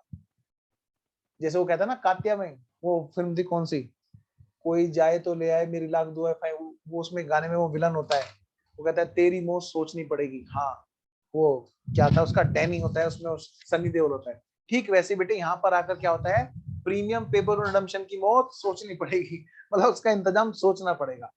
अगर सेक्शन 133 वाली कंपनी है, तुम भी कहोगे सर मजे लेते रहते हैं, हाँ, उल्टी सीधी बातें करके क्लास में। अगर बेटे सेक्शन 133 वाली कंपनी है तो उसको निपटाएंगे कहां से, उसको निपटाएंगे सिर्फ फ्री रिजर्व से। और अगर सेक्शन 133 वाली कंपनी नहीं है तो हम कहां से निपटाएंगे, हम निपटाएंगे किसी से भी निपटा सकते हैं, फ्री रिजर्व से भी और सिक्योरिटी प्रीमियम से। सर हाँ जी सर, एक बात बताओ, बोलो बेटा, सर बताओ ना, बोलो बोलो। सर अगर क्वेश्चन ने हमें नहीं बताया एग्जाम में कि कौन सी वाली कंपनी है, कि सेक्शन 133 वाली कंपनी है या अदर देन सेक्शन 133 वाली कंपनी, क्वेश्चन में नहीं बता रखा, सर बताओ क्या करोगे एग्जाम में। मैंने कहा बल्ले बल्ले। क्या मतलब सर, अरे बल्ले बल्ले कैसे, फिर आप ये मानोगे, कौन से वाला पॉइंट, ये वाला जी, ये वाला, फिर आप मानोगे कि वो सेक्शन 133 वाली कंपनी नहीं है। ध्यान रखना, institute of company secretary of India, ICSI, CS के सिलेबस में ये चैप्टर है रिडम्पशन ऑफ प्रेफरेंस शेयर्स। और CS में क्या प्री अजम्पशन मानते हैं, वो ये मानते हैं कि कुछ नहीं बोले तो हम मानेंगे कि वो कंपनी अदर देन सेक्शन 133 वाली कंपनी है, यानी कि उसको अलाउ होगा क्वेश्चन में फ्री रिजर्व और सिक्योरिटी प्रीमियम किसी से भी वो राइट ऑफ कर सकती है प्रीमियम पेबल रिडम्पशन को। एक छोटा सा डाउट बाद में आता है, क्वेश्चंस में मिलता है बच्चों को, तो मैं यहीं पे पहले इसीलिए हमेशा नोट कराता हूँ समझाते समझाते, ताकि बच्चा ना पूरा मजबूत होके तब बात करे। क्या सर बताओ सर। अब सिक्योरिटी प्रीमियम में भी एक कहानी आ सकती है बच्चे को, सर ये कौन से वाला, ओल्ड वाला या न्यू वाला। मैं आपसे कहता हूँ ये दोनों के लिए बात कर रहा है। सिक्योरिटी प्रीमियम तो सिक्योरिटी प्रीमियम है जी। ओल्ड वाला मतलब क्या, मतलब सर बेटे हमने क्वेश्चन में गए और नए शेयर से प्रीमियम, नया शेयर हमने इशू किया और उस पर प्रीमियम आया, तो ये जो राइट ऑफ करना है प्रीमियम, ये कहां से करना है, नए वाले से करना है कि पुराने वाले से करना है, या किसी से भी कर सकते हैं बेटे, किसी से भी कर सकते हैं। एक्चुअली पहले हुआ करता था, यहाँ पे कुछ और रूल हुआ करता था, मैं उसकी बात ही नहीं करूंगा क्लास में, वरना अपनी जो क्लास में अपडेटेड बच्चे पढ़ रहे हैं वो कंफ्यूज हो जाएंगे। पहले वहां पे कुछ और रूल हुआ करता था, तो हो सकता है कोई बच्चा हमारी क्लास वो वाला बच्चा भी देख रहा हो जिसने पहले कुछ और रूल पढ़ रखे हो, ठीक है ना। तो मैं इसलिए यहाँ पर ये बात क्लैरिफाई कर रहा हूँ कि यहाँ पर दोनों में से कोई भी हम यूज कर सकते हैं। और इसका गवाह है हमारा इलस्ट्रेशन नंबर 8, हमारे इंस्टीट्यूट के सिलेबस में इस बात का गवाह है, इस बात का प्रमाण है इलस्ट्रेशन नंबर 8। ठीक है, तो जिन बच्चों को ये डाउट रहता था वो डाउट पहले क्लियर करना, ठीक है। और हमारे सारे इलस्ट्रेशन इस बात का गवाह है कि भाई कुछ ना माने तो हमें क्या, ने कुछ ना दिया हो तो हमें क्या मानना है, अदर देन सेक्शन 133। CS वाले बच्चों के लिए मैं ये बात बोल रहा हूँ, जो बच्चे CS वाले हैं उन्हीं के लिए क्लास रिकॉर्ड की जा रही है। अगर गलती से कोई हमारा ऐसा बच्चा देख रहा हो जो CA इंटर वाला, वो इस क्लास को बाय मिस्टेक अगर देख रहा हो, तो मैं बता दूं बेटे वहां पर विपरीत अजम्पशन है, एकदम अपोजिट अजम्पशन है CA वाले सिलेबस में। तो हमारा ये लेक्चर जो किसके लिए रिकॉर्ड किया जा रहा है, कंपनी सेक्रेटरी वाले बच्चों के लिए, एक्सक्लूसिव फॉर कंपनी सेक्रेटरी। और उनको मैं पूरी तरह से एक एक चीज क्लियर कर करके यहाँ पे बता रहा हूँ बेटे, हमें कुछ ना बोले तो क्या मानना है, अदर देन, क्या मानना है, अदर देन, यानी कि हम प्रीमियम पेबल रिडम्पशन को किसी में से भी राइट ऑफ कर सकते हैं। मुझे पता है कि कभी कभी मैं ज्यादा रिपीटेशन करता हूँ, लेकिन उसके लिए जरूरत होती है ताकि बच्चे के माइंड में फिट हो जाए। एनीवेज आइए जरा, सर अब बताओ सर, क्या आपने कहा था सेक्शन 55 ध्यान रखना है, हाँ सर, और सेक्शन 52 का भी ध्यान रखना है, हाँ। तो सेक्शन 52 का क्या मतलब है, उसका क्या रिलेवेंस है। बेटे सेक्शन 52 हमें बताता है कि हम सिक्योरिटी प्रीमियम को कहां कहां यूज कर सकते हैं, तो मैं इसके यूज यहीं पे लिखवा दूं। सेक्शन 52 ने हमें बताया है कि हम उसको कहां कहां पर यूज कर सकते हैं। किसको यूज कर सकते हैं बेटे? Security premium account. ठीक है, लिखिए, मैं शॉर्ट में लिखा देता हूं। बोनस इशू करना हो तो भी हम कर सकते हैं बेटे, हमने पढ़ रखा है इशू ऑफ बोनस शेयर्स, है ना। बोनस शेयर्स के इशू करने में भी हम इस चीज को यूज कर सकते हैं। याद है कौन कौन से सोर्स थे वहां पर? CRR, security premium, capital reserve, free reserve. देखो यहाँ पे बोनस शेयर्स के इशू करने में भी हम इसका यूज कर सकते हैं। दूसरा जो इसका यूज है वो क्या है जी? भाई जो भी कंपनी के स्टार्ट करने के खर्चे हैं प्रिलिमिनरी, उसको प्रिलिमिनरी एक्सपेंसेस को जब हमें राइट ऑफ करना होता है तो उसके लिए भी हम इसको यूज कर सकते हैं। ठीक है जी। नंबर 3, फिर अगली कहानी क्या है जी हमारी? Discount on issue. Discount on issue of security जो है, discount on issue of security जो है, हम उसके लिए भी यूज कर सकते हैं। Discount on issue of security. Sir एक बात बताओ, क्या अभी भी ये रिलेवेंट है पॉइंट? अब तो शेयर डिस्काउंट पे इशू हो नहीं सकते क्योंकि सेक्शन 53 मना करता है। बेटा दरअसल क्या है, शेयर्स इशू नहीं हो सकते। कौन इशू हो सकता है? डिबेंचर इशू हो सकते हैं, तो वो भी तो सिक्योरिटी होते हैं ना। हाँ सर, हाँ शेयर्स के इशू होने के लिए भी सेक्शन 53 भले मना करता हो, लेकिन 2 केस हैं जो मैंने आपको बताए थे, है ना। वहां पर तो इशू हो सकता है ना, तो वहां पर भी तो discount on issue of security कहलाएगा। तो उनको discount on issue of security को राइट ऑफ करने के लिए पर्पज से भी सिक्योरिटी प्रीमियम काम में आता है। इसका यूज वहां पर भी होता है। सिक्योरिटी प्रीमियम क्रेडिट बैलेंस है और discount on issue debit balance है, हम लोग राइट ऑफ करते हैं जी। आइए जरा फिर अगला main point, to write off premium payable on redemption. ध्यान रखना, ये प्रीमियम पेबल ऑन रिडम्पशन बोला है इसने। हाँ सर बिल्कुल बोला है। उसमें क्या ध्यान रखें सर? हम चैप्टर कौन सा पढ़ रहे हैं? Redemption preference shares. हमें यहाँ पर इस चैप्टर में कौन सी वाला प्रीमियम पेबल ऑन रिडम्पशन मिलेगा? हमें रिडम्पशन, हमें वो वाला प्रीमियम मिलेगा जो प्रेफरेंस शेयर्स के रिडम्पशन पर है। Premium payable on redemption of preference shares मिलेगा जी हमें इस चैप्टर में। आगे जाके दूसरे चैप्टर भी तो पढ़ेंगे। क्या पढ़ेंगे? Redemption of debenture. हाँ सर, तो वहां के लिए भी यूज हो सकता है क्या? हाँ बिल्कुल होगा, क्योंकि यहाँ पे सिर्फ एक वर्ड लिखा हुआ है, प्रीमियम पेबल ऑन रिडम्पशन के लिए हम उसको यूज कर सकते हैं सिक्योरिटी प्रीमियम को। ठीक है, एनीवेज आइए जरा फिफ्थ वाला पॉइंट, फोर्थ के बाद में आ गया बेटा हमारा फिफ्थ पॉइंट आ गया। और ये इक्विटी शेयर्स के चैप्टर के लिए इसने बोला है यहाँ पर क्या, ये यूज हो सकता है for buyback of own shares, अपने shares oblique other securities. Shares ना हो चाहे अदर सिक्योरिटीज हो, अदर सिक्योरिटीज।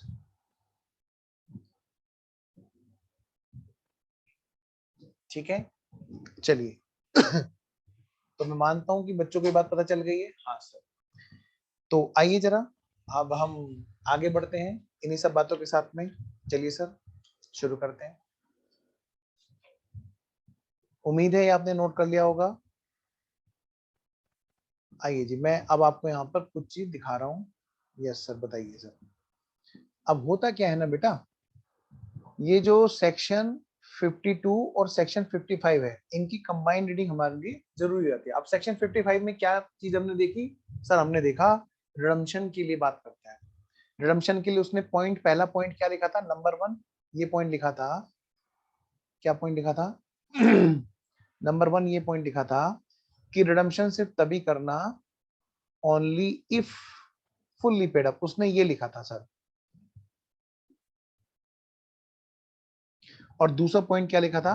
सोर्स कि भैया पैसे कहां से लाओगे, ठीक है। ये दूसरी हमें ये बात बताई थी सर, हाँ बिल्कुल सही, कि रिडम्पशन सिर्फ तब करना जब फुल्ली पेड अप हो, और रिडम्पशन के लिए पैसे कहां से लाओगे, उसमें भी दोनों चीजें बताई थी, नॉमिनल वैल्यू और प्रीमियम पेबल ऑन रिडम्पशन। और उसमें भी ये बताई थी कि अगर कंपनी सेक्शन 133 वाली है तो प्रीमियम नहीं यूज करोगे और अदर है तो यूज कर सकते हो। एक तीसरी बात और यहाँ पे ये सेक्शन 55 में बताता है, वो है बेटे मेथड्स, मेथड्स ऑफ रिडम्पशन, ठीक है।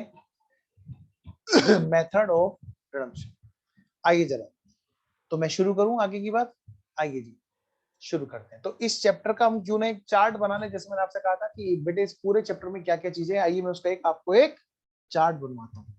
तो नेक्स्ट पेज पर फटाफट से आएंगे, आइए जी फटाफट से आएंगे सारे बच्चे और एक चार्ट बनाएंगे, हेडिंग डालेंगे पहले बीच में हेडिंग डालेंगे रिडम्पशन ऑफ, एक काम करूं मैं फुल स्क्रीन पे ना कॉपी लाया करूंगा अब आपके लिए, आप लोग भी मेरी शक्ल देख देख के बोर हो गए होंगे। लो जी, रिडम्पशन ऑफ प्रेफरेंस शेयर्स, बेटे पूरे पेज पे चार्ट बनाना है हमें तो रिडम्पशन ऑफ प्रेफरेंस शेयर्स में हमारे 3 केसेस होते हैं, जिनमें से 2 ही केस के हमें क्वेश्चंस करने हैं, पर तीसरा केस भी होता है जिसके बारे में कोई बुक बात नहीं करती, लेकिन उसके लिए जिगरा चाहिए। क्या बात करो सर, जिगरा चाहिए, हाँ। अच्छा सर बताओ सर क्या चीज है वो, सुन लो ध्यान से। पहला केस, सबसे पहला केस जो है वो है क्या, कि जब हम रिडम्पशन करते हैं, देखिए बेटा फटाफट से, रिडम्पशन, ये मेथड्स हैं, रिडम्पशन ऑफ प्रेफरेंस शेयर्स, या छोड़ो पूरा नहीं लिखते, रिडम्पशन किस पे होगा, एट पार। भाई रिडम्पशन किस पे हो सकता है या तो एट पार होगा, एट पार, रिडम्पशन में भी एट पार। दूसरा केस बेटा बताओ सर, रिडम्पशन हो सकता है, रिडम्पशन में भी किस पे हो सकता है, रिडम्पशन मतलब पैसे की वापसी, एट प्रीमियम, यानी कि जो फेस वैल्यू थी वही हमारा क्या बन गया, RP, RPG, RP, RPG, RP, RP मतलब रिडम्पशन प्राइस। ओ, और यहां पर जो फेस वैल्यू थी वो कम है, और रिडम्पशन करते हुए जो हमारा प्राइस है, रिडम्पशन प्राइस जिसको बोलते हैं, वो ज्यादा है, ठीक है। यानी मैं कह सकता हूं face value as compare to redemption price कम है, यानी कि रिडम्पशन प्राइस ज्यादा है। इसको दूसरे तरीके से बना दूं, कभी बच्चा कंफ्यूज हो जाए, क्या सर बनाओ सर, इसको ऐसे बनता हूं, दोबारा लिखता हूं, रुको ध्यान से भाई redemption price is equal to face value, जितने पैसे लिए थे उसी के बराबर हम उसको वापस कर रहे हैं, वापस करने वाला प्राइस सेम है जितने पैसे हमने लिए थे, फेस वैल्यू जो थी। अगर मैं एग्जांपल लूं, 100 रुपए का डिवेंचर था, सॉरी 100 रुपए का प्रेफरेंस शेयर था, तो 100 रुपए ही हम उसको वापस कर रहे थे, एक प्रेफरेंस शेयर्स की बात कर रहा हूँ, जहां पर रिडम्पशन प्राइस ज्यादा हो as compare to face value, यानी कि अगर 100 रुपए का प्रेफरेंस शेयर था और हम उसको पैसे वापस कर रहे हैं 100 रुपए से ज्यादा, मान लिया 110 रुपए, हमारे एग्जाम्पल में बेटे 110 रुपए का हम एग्जाम्पल लेंगे, ठीक है, तो वो कहलाता है रिडम्पशन एट प्रीमियम। बेटा तीसरा case, case number 3, case number 3, ये है बेटा redemption at discount. Sir redemption discount पे हो सकता है क्या, बेटा जिगरा चाहिए, अगर कोई पैसे वापस ले कम एज कंपेयर टू जितने उसने दिए थे, अगर तुम मुझे 100 रुपए दे करके और 100 रुपए से कम लेना राजी हो जाओ कि बेटे कम ले लो ना, 90 रुपए ले लो ना, 98 रुपए ले लो, 99 रुपए ले लो, कोई राजी होता है क्या नॉर्मली? सर कोई नहीं होता सर। इसीलिए इसीलिए बस इसीलिए नो क्वेश्चंस, नो क्वेश्चंस, कोई भी क्वेश्चन हमारे एग्जाम में ना तो आते हैं और ना ही बेटे हमारे यहाँ पर बुक में भी कहीं देखने को मिलते हैं। ठीक है, बहुत पहले हुआ करता था, अब तो खैर नहीं होता ये। तो बेटे इसके लिए प्रैक्टिकली क्वेश्चन कभी भी नहीं होते हैं, तो ये हमें भी नहीं करना है क्लास में, लेकिन आपको समझाना तो है ना सारी चीजों के बारे में। हाँ सर, तो जो हमारे क्वेश्चन रहेंगे वो इन दोनों पे बेस रहेंगे। हमारा स्टडी मैट में भी सारा सब कुछ इसी पे है। तो क्वेश्चन नंबर 1, क्या रिडम्पशन डिस्काउंट पे हो सकता है? Answer is yes. Question number 2, एक बार फिर से रिपीट करूं, क्वेश्चन नंबर 1, क्या रिडम्पशन डिस्काउंट पे हो सकता है? Answer is yes. Question number 2, क्या रिडम्पशन हुआ करता है? नहीं जी, हमें कोई बेवकूफ आज तक नहीं मिला जो 100 रुपए देकर के 90 मतलब 100 से कम वापस ले ले, इसलिए होता नहीं है जी। अच्छा चलो, अब जब बात होगी बेटे यहाँ की, अच्छा सर क्या, जब रिडम्पशन की बात हो जाएगी कि भाई रिडम्पशन किस पे है? पार पे। हाँ जी। तो यहाँ पर 3 में से कोई भी केस बनेगी, 1 2 3, ऐसी कहानी यहाँ पे होगी, 1 2 और 3।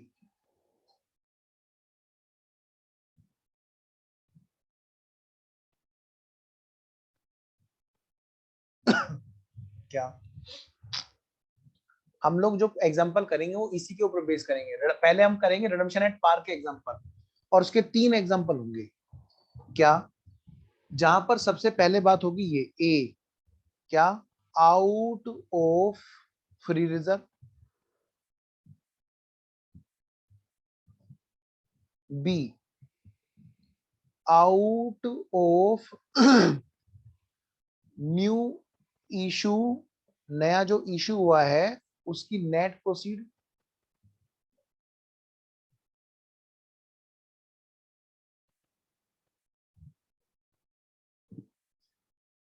ठीक है। और उसमें भी थोड़ा सा आगे बात जाएगी, क्या सर? भाई नया इशू हो सकता है, इशू प्राइस जिसका हो सकता है बेटे एट पार हो, समझ गए ना मेरी बात? बी, इशू प्राइस हो सकता है एट प्रीमियम हो। डिस्काउंट का केस अब हम लोग नहीं कवर करते क्योंकि सेक्शन 53 ने मना कर दिया है, वो रेयर केस में होता है, हम अपनी तरफ से बात नहीं करेंगे।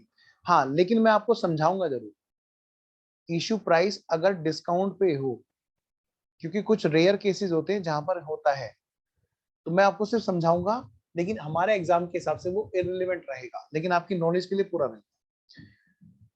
आइए जी। तीसरा case C, out of mixed, मतलब कुछ पार्ट हमारा इसमें होगा, कुछ पार्ट हमारा होगा फ्रीजर से, और कुछ पार्ट हमारा होगा न्यूट्री से, और कुछ होगा हमारा मिक्स से। बेटे यही तीनों केसेस हमारे यहाँ पर होंगे। प्लीज चार्ट बना लें। Out of free reserve, out of new issue,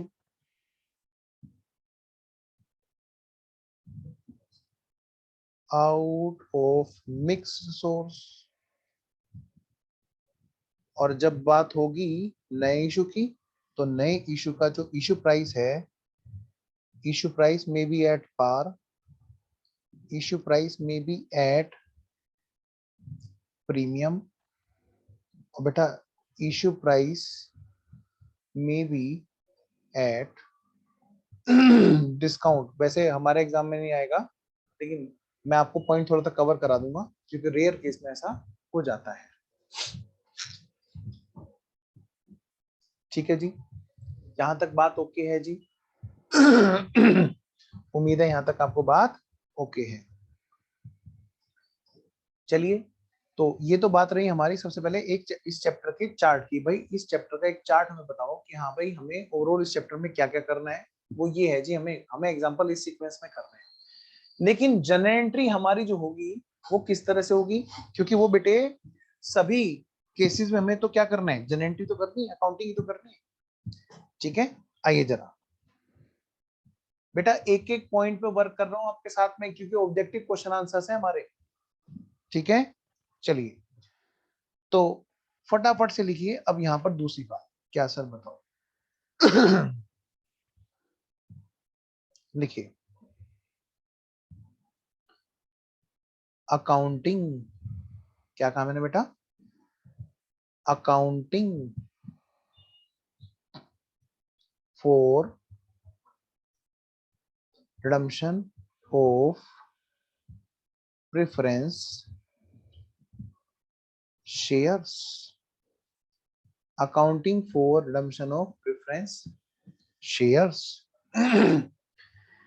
बेटा देखो ये थोड़ा सा आपको ना क्या करना है, यहाँ पर एक चीज को समझना है, क्या, चाहे हमारा रिडम्पशन किसी भी पॉइंट पे हो, क्या कहा मैंने, चाहे हमारा रिडम्पशन किसी भी पॉइंट पे हो, हमें एक चीज का ध्यान रखना है, क्या, अकाउंटिंग हमारी लगभग एक ही जैसी होगी, जनरल एंट्री हमारी लगभग लगभग एक ही जैसी होगी। कैसे सर, भाई रिडम्पशन ज्यादा से ज्यादा क्या हो सकता है, प्रीमियम पे हो सकता है, अगर पार पे हुआ तो कोई बात ही नहीं है, अगर प्रीमियम पे हुआ तो क्या होगा, ज्यादा से ज्यादा रिडम्पशन के साथ में जो प्रीमियम आना है उसकी एंट्री और एक्स्ट्रा बढ़ जाएगी बस। ठीक है, तो आइए जरा मैं यहाँ पर जो एंट्री करा रहा हूँ वो सारी की सारी इस हिसाब से करा रहा हूँ कि जिससे रिडम्पशन एट प्रीमियम हो। तो कैसे होगा, क्योंकि बेटे पार पे हुआ तो बस वहां पे से प्रीमियम हट जाएगा। तो लिखना जरा फटाफट से लिखो। सबसे पहले जो हमारी जनरल एंट्री होनी है वो किस चीज की होनी है, रिडम्पशन को सबसे पहले क्या करना है बेटे, ड्यू। बेटा बुक में जो सॉल्यूशन दिए होंगे आपको, मेरे बच्चों, जो आपको बुक में सॉल्यूशन दिए होंगे वो आगे पीछे नंबरिंग होगी उनकी, लेकिन आपको एग्जाम में मेरे हिसाब से फॉलो करके चलना है।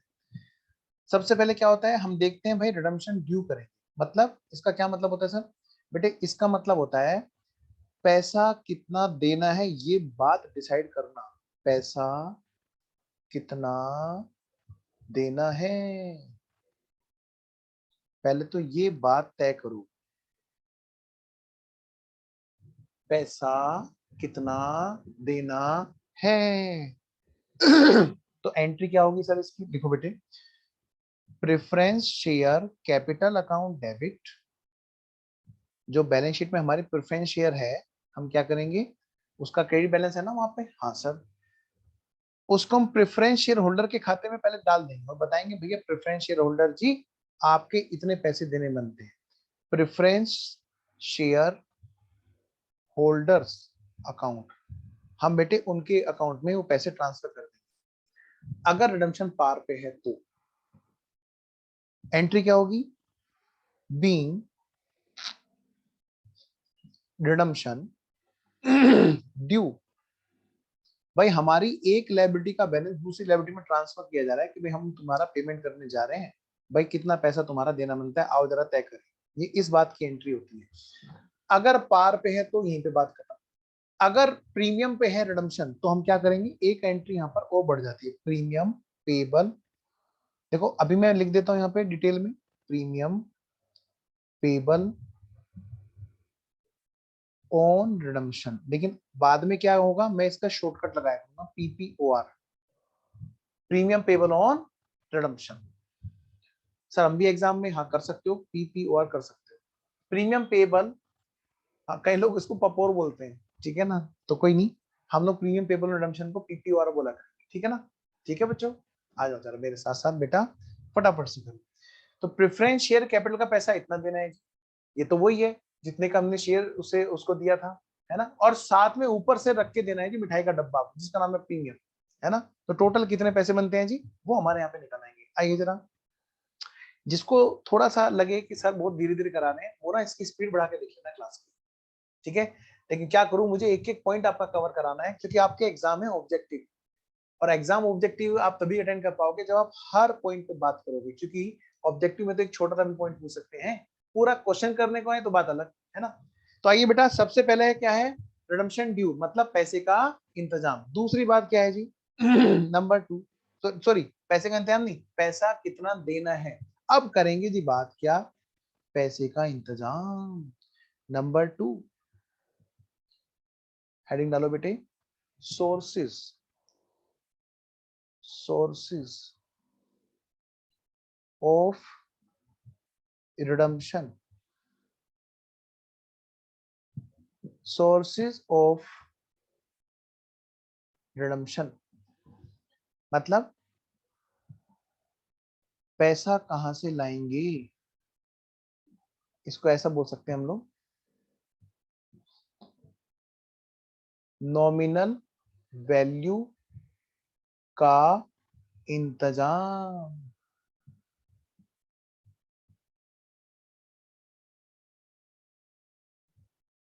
फेस वैल्यू का इंतजाम। आइए जरा बेटे, दो में से कोई एक केस होगा।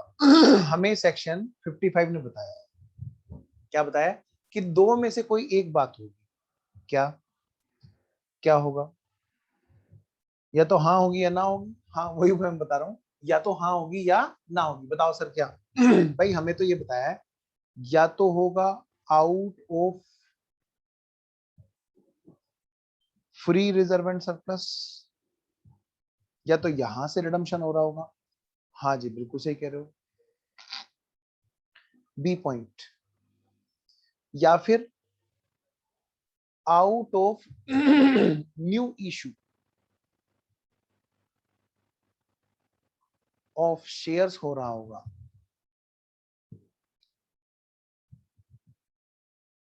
ठीक है जी, दो में से कोई एक काम हो रहा होगा जहां से रिडम्पशन हो रहा होगा, या दोनों के दोनों हो रहे होंगे तो दोनों एंट्रियां क्वेश्चन में कर दी जाएगी।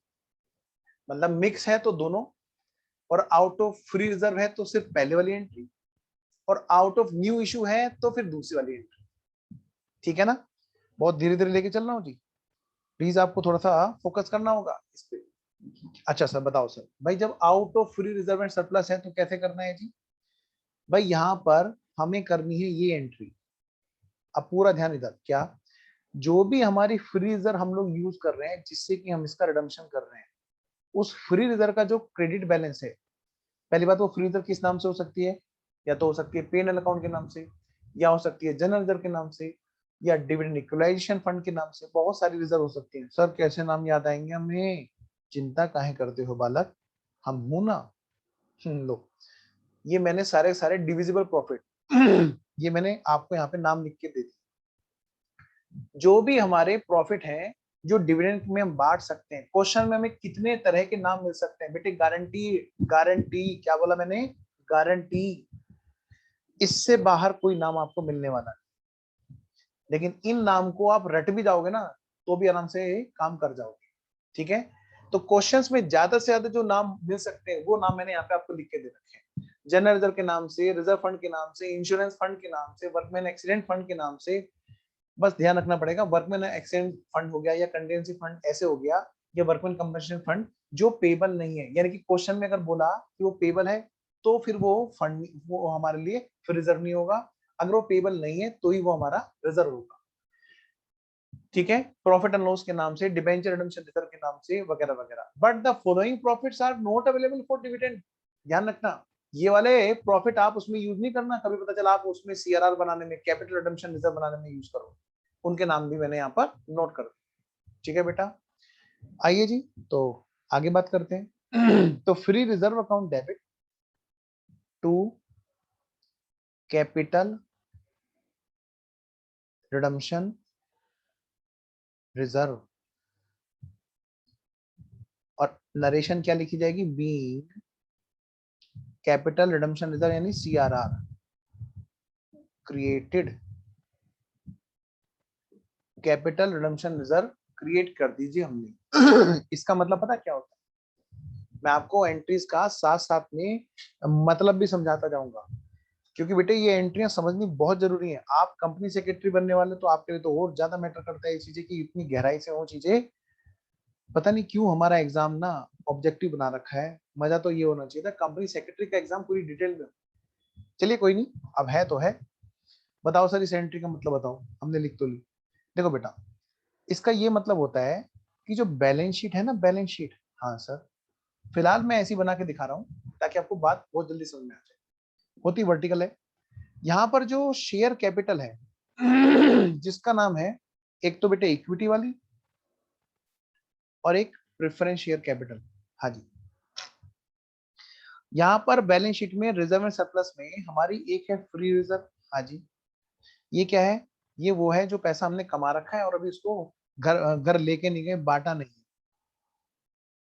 और दूसरी है जो नॉन फ्री रिजर्व है। नॉन फ्री मतलब वो किसी और की है, किसी पर्पस के लिए हमने उठा के रख रखा है, नॉन फ्री। तो कहते हैं जो प्रॉफिट तुमने कमा रखा है, आप एक काम करो, क्या इसको बिठा दो यहाँ पर, इस प्रेफरेंस शेयर कैपिटल को अगर रिडम्पशन करना चाहते हो, किससे? फ्री रिजर्व से। क्यों? क्योंकि यहाँ पर बैंक में ना दोनों का पैसा रहता है, फ्री रिजर्व का भी पैसा रहता है यहीं पे, जो पैसा उसने कमाया हुआ है। हाँ सर। और जो प्रेफरेंस शेयर होल्डर लेकर के आए थे वो पैसा भी तो यहीं पे था। वो एक अलग चीज है कि वो कहीं पैसा लगा दिया है तो बिजनेस के अंदर ना, मतलब रियलाइजिंग कैश है ना सारी चीजें की। हाँ, कि अगर आप चाहते हो प्रेफरेंस शेयर होल्डर को पैसा मिले और उनको चलते कर दे, जाओ भाई जाओ, तुम अब यहाँ से कंपनी छोड़ के जाओ, तुम्हारा रिडम्पशन कर रहे हैं, तो भाई उसकी जगह पर उतने ही वजन का प्रॉफिट बिठा दो।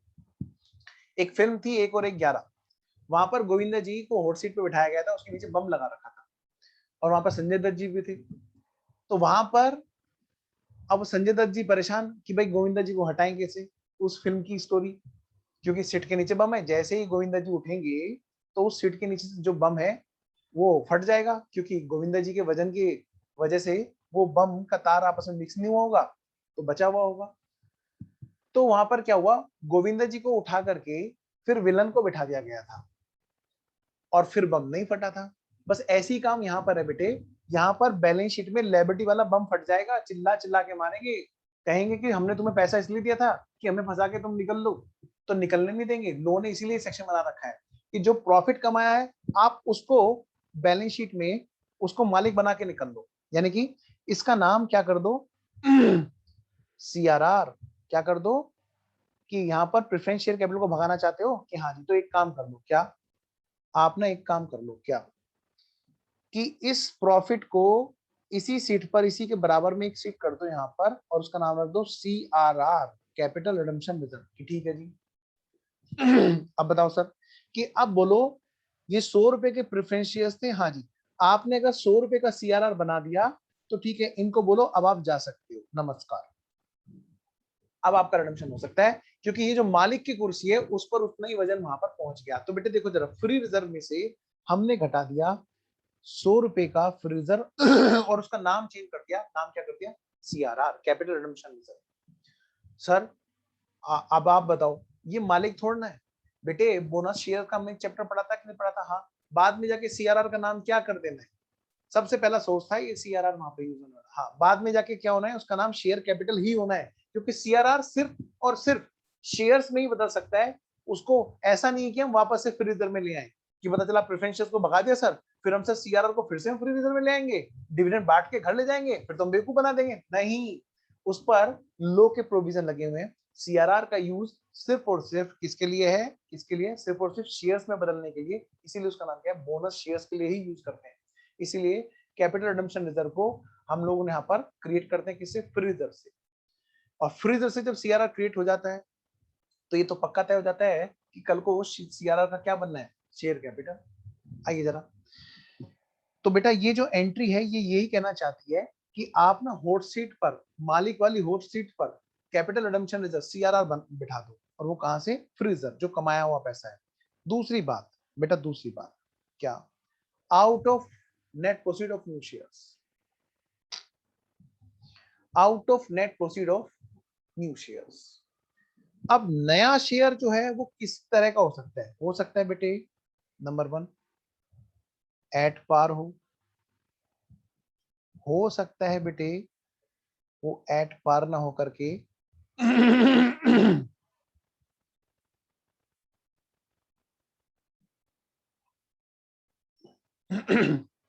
एट प्रीमियम हो।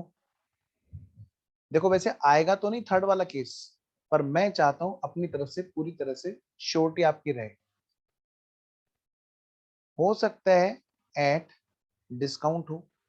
मान लिया एक्सेप्शनल केसेस का क्वेश्चन आ गया और वहां पे लिखा है कि भाई इशू हो गया जी डिस्काउंट पे, बैठेंगे हाँ किससे पढ़ लिए हम, उसने एक आधा तो करा देता कम से कम, तो ऐसा मत कहना मैं करा रहा हूँ, हाँ मैं बताऊंगा। आइए जरा, तो बेटा जी एक बात ध्यान रखना, नेट प्रोसीड एक वर्ड यहां पर दे रखा है, क्या दे रखा है हमें, नेट प्रोसीड्स, नेट प्रोसीड्स। तो जब इशू एट पार होगा तो क्या एंट्री होगी बताओ बेटे, कुछ भी नहीं सर, उसमें तो सिंपल है, पैसा बैंक में आएगा, bank account debit to new share capital, चाहे वो इक्विटी शेयर कैपिटल हो या फिर हो सकता है बेटे वो नए वाली प्रेफरेंस शेयर कैपिटल हो,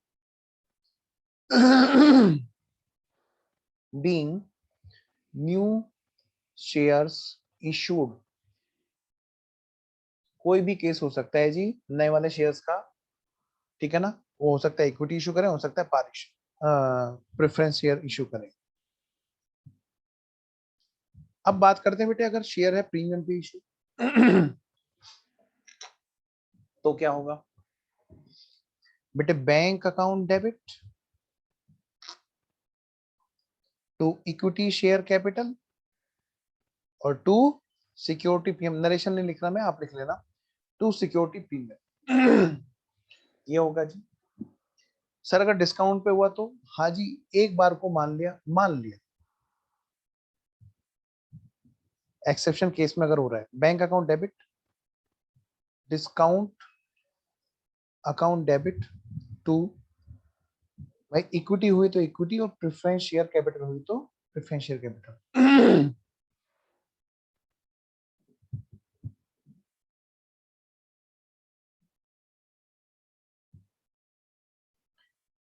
इक्विटी शेयर कैपिटल या फिर प्रेफरेंस शेयर कैपिटल, कोई भी केस हो सकता है। तो अब बेटा कुल मिलाकर बात ये है, क्या है सर, कि इनमें से कोई भी एक तरीका यूज करेंगे कि मालिक की कुर्सी पे या तो प्रॉफिट बिठा दो या नए मालिक बिठा दो, और उसके बाद हम तुम्हें पैसा बाहर ले जाने देंगे। पहली जो एंट्री थी वो किस चीज की थी, जो पहली एंट्री थी वो किस चीज की थी बेटे, रिडम्पशन के ड्यू करने की, ये बात डिसाइड करने की कि पैसा कितना देना बनता है। दूसरी जो एंट्री है वो किस चीज की है बेटे, पैसा कहां से लाएंगे, नॉमिनल वैल्यू। लेकिन अभी तो बात और भी है, क्या, नॉमिनल वैल्यू के अलावा मान लिया रिडम्पशन पे प्रीमियम है तो प्रीमियम का भी तो इंतजाम करना है। तो थर्ड एंट्री हमारी प्रीमियम राइट ऑफ करने की होती है, किस चीज की होती है बेटा, प्रीमियम को राइट ऑफ करने की। तो लिखिए फटाफट से थर्ड एंट्री।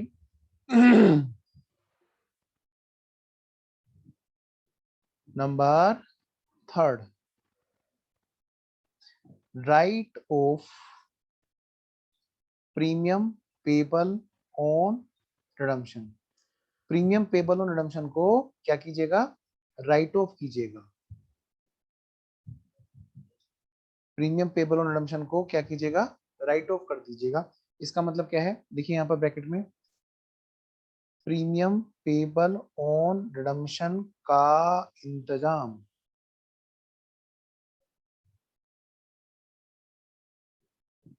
देखिए प्रीमियम पेबल ऑन रिडम्पशन का इंतजाम, बेटा ध्यान रखना वही सेक्शन 133 वाली है ना, सेक्शन 133 वाली कंपनी है तो फिर सिक्योरिटी प्रीमियम यूज नहीं होगा। लेकिन अगर सेक्शन 133 वाली कंपनी, सॉरी अगर सेक्शन 133 वाली कंपनी है तो प्रीमियम यूज नहीं होगा राइट ऑफ करने के लिए, और अगर सेक्शन 133 वाली कंपनी नहीं है तो हम प्रीमियम को भी यूज कर सकते हैं। तो मैं यहाँ पर दो एंट्री बनाऊं क्या, लिख देता हूँ यहाँ पर, दो एंट्री बना देता हूँ कि अगर है वो वाली कंपनी और अगर है ये वाली कंपनी, क्वेश्चन नहीं बताएगा तो हमें माननी है अदर देन।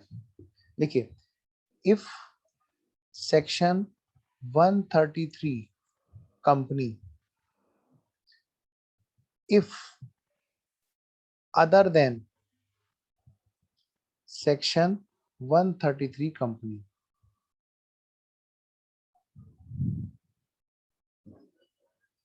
बेटा तो दोनों केस में हमें एंट्रीज को पढ़ना है। आइए जरा अगर सेक्शन 133 वाली कंपनी है तो क्या होगा जी, फ्री क्या होगा बेटा जी, फिर एंट्री क्या होगी हमारी राइट ऑफ करने के लिए, सिर्फ फ्री रिजर्व से राइट ऑफ होगा, free reserves and surplus account debit to premium payable on redemption. और अगर सेक्शन 133 वाली कंपनी के अलावा है तो फिर हम वहां पर फ्री रिजर्व के साथ साथ में सिक्योरिटी प्रीमियम को भी यूज कर सकते हैं। और ध्यान रखना ये ओल्ड और न्यू दोनों है, जो पहले से है और जो नया शेयर इशू होकर आया वो भी, to premium payable on redemption. बेटे जो पहली एंट्री में हमने प्रीमियम पेबल रिडम्पशन को डेबिट किया था ना, रिडम्पशन ड्यू करते हुए, ये वो वाला प्रीमियम यहाँ पे आके डेबिट वो हो गया क्रेडिट। देखिए, being premium payable on redemption return of, narration भी तो लिखेंगे, being premium payable on redemption return of.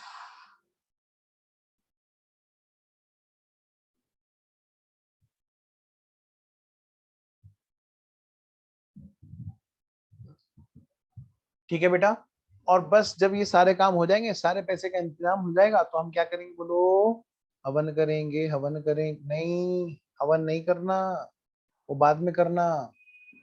तो सर क्या करना है, पेमेंट करेंगे, पेमेंट करेंगे, पेमेंट करेंगे। लिखिए बेटा फटाफट से, क्या, पेमेंट या पेड, फिर बेटे हम लोग कैश पे करेंगे जब सारा काम हो जाएगा। फिर लास्ट एंट्री होगी हमारी क्या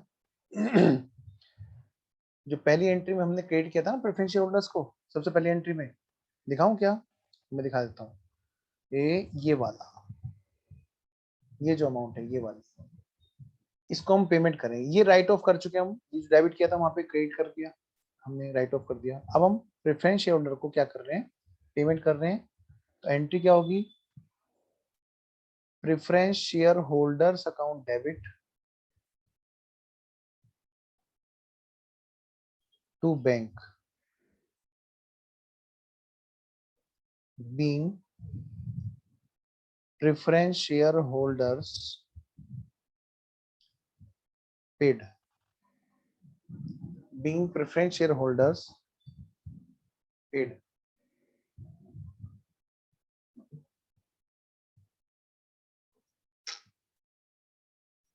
ठीक है जी उम्मीद है आपको ये लॉजिक, ये सब चीजें समझ में आ रही हैं। आइए मैं एक छोटा सा वर्किंग नोट का जो सिस्टम रहेगा हमारा, कैसे हम लोग करेंगे इसको, इसमें जो क्वेश्चंस करेंगे, ये एंट्रीज हम लोग किया करेंगे बेटे, और फिर बैलेंस शीट भी बनाएंगे, लेकिन बैलेंस शीट बनाएंगे वर्टिकल फॉर्मेट में कंपनीज के, ठीक है ना। एक छोटी सी, छोटा सा मैं आपको एक चार्ट बनवा रहा हूँ बस, ठीक है, जो हम हर क्वेश्चन में चार्ट बनाया करेंगे। एग्जाम के हिसाब से सबसे अच्छा जो शॉर्टकट है वो है वो चार्ट जो मैं बनाने जा रहा हूँ, ठीक है। इस क्लास में हम लोग क्वेश्चन नहीं करेंगे, इस क्लास में हम लोग सिर्फ और सिर्फ सारा का सारा कॉन्सेप्ट विद चार्ट, ठीक है। चलिए, तो उम्मीद आपने नोट कर लिया होगा। आइए एक वर्किंग नोट बनाइए फटाफट से। सर वर्किंग नोट, अभी सर क्वेश्चन कहाँ शुरू है, आप कह रहे वर्किंग नोट, बेटे हर क्वेश्चन में यही शॉर्टकट किया करेंगे, एक शॉर्ट ट्रिक्स, ऑब्जेक्टिव क्वेश्चन की 1 मिनट के अंदर अंदर करने की ट्रिक है। अब तुम देख लो 1 से 1.5 मिनट लगेंगे, लेकिन ये ट्रिक देखो, मुझे बड़ा अच्छा लगा, बच्ची ने, बच्ची अंशु है, उसने मेरे को बड़ा अच्छा वो किया सर, बड़ा अच्छा शॉर्टकट, मतलब हमें जल्दी जल्दी क्वेश्चन हो रहे हैं 1 1 मिनट में। तो मैं आपको वो शॉर्ट ट्रिक दे रहा हूँ बेटे यहाँ पर, ये शॉर्ट ट्रिक ध्यान रखना भाई। रिडम्पशन ऑफ प्रेफरेंस शेयर्स के चैप्टर में दो में से कोई एक, भाई दो में से कोई एक बात होगी, या तो रिडम्पशन पार पे होगा या फिर रिडम्पशन प्रीमियम पे होगा। अगर रिडम्पशन पार पे हुआ तो हमें क्या चाहिए, सिर्फ और सिर्फ नॉमिनल वैल्यू, क्या चाहिए हमें, सिर्फ और सिर्फ नॉमिनल वैल्यू। और अगर प्रीमियम पे हुआ तो फिर हमारा ये सेकंड बॉक्स भी हमें काम आएगा, प्रीमियम पेपर और रिडम्पशन भी हमें इंतजाम करना है। आपको कुछ नहीं करना है एग्जाम में, बस ये बॉक्स बनाने हैं और छोटी सी कैलकुलेशन यही कहीं बैठे बैठे कर देनी है बस, और हो जाएगा काम, हो जाएगी बल्ले बल्ले, हो जाएगी बल्ले बल्ले, देख लेना बड़ा मजा आएगा। जानबूझ के मैं पहली क्लास में ना क्वेश्चन नहीं कराता, क्योंकि क्या होता है कि ये कॉन्सेप्ट बड़ा अच्छा क्वेश्चन कॉन्सेप्ट है, लेकिन थोड़ा सा ना कॉम्प्लिकेटेड हो जाता है कभी कभी, क्योंकि बच्चे ने 12th में पता नहीं क्या पढ़ रखा है, कई बार वो चीज निकाल करके ये डालनी पड़ती है। इसलिए मैं ना कॉन्सेप्ट की क्लास बिल्कुल अलग रखता हूँ उसकी। देखिए जरा, तो नॉमिनल वैल्यू का इंतजाम करने के लिए बताओ क्या क्या सोर्स थी, ए और बी, है ना? मतलब इन दोनों में से कोई भी एक सोर्स यूज करेंगे क्या सर? अरे वही, क्या, या तो आउट ऑफ फ्री रिजर्व हम लोग रिडेम्पशन करेंगे, हाँ सर। तो हम क्या बनाएंगे बोलो यहाँ पर? फिर हम यहाँ पर बनाएंगे उसके लिए सीआरआर, कैपिटल रिडम्पशन रिजर्व बने। एग्जाम में क्वेश्चन आता है, बताओ इसकी सीआरआर कितनी बनेगी, कितने रुपए की सीआरआर बनेगी? बेटे उस टाइम पे इतने लंबे लंबे क्वेश्चन में कोई हम क्या पन्ने पलटेंगे क्या, क्या पूरी पूरी चिट्ठा लिखेंगे क्या वहां पर? वहां पर ये टेबल तुम्हें काम आएगी, कुछ नहीं करना, क्वेश्चन देखा और ये चार्ट बनाना शुरू कर दिया, और कितनी सीआरआर बननी है, कितना नया इशू निकलना है, सब इस फॉर्मेट से सुपर कंट्रोलिंग वे में तुम लोग निकालने लगोगे। लेकिन आज नहीं, आज सिर्फ कॉन्सेप्ट, जरा देखना, मतलब इससे नेक्स्ट लेक्चर में वो बात आएगी। आई जरा, आउट ऑफ फ्रीजर होगा या फिर होगा out of net proceeds of new issue.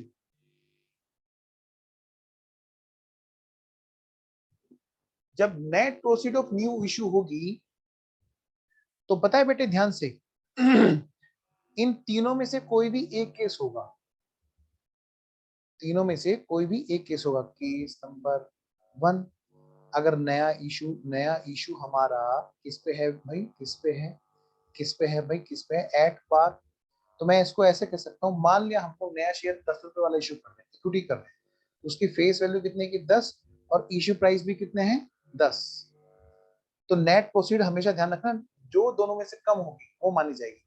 तो बस आप क्या करते रहना, विच भी लेस करते रहना। न्यू इशू अगर हमारा 10 पे है तो दोनों में से कम क्या होगा, फेस वैल्यू भी 10, इशू प्राइस 10, फेस वैल्यू भी 10, इशू प्राइस भी 10, दोनों में कम क्या है 10। यही हमारी नेट प्रोसीड मानी जाएगी।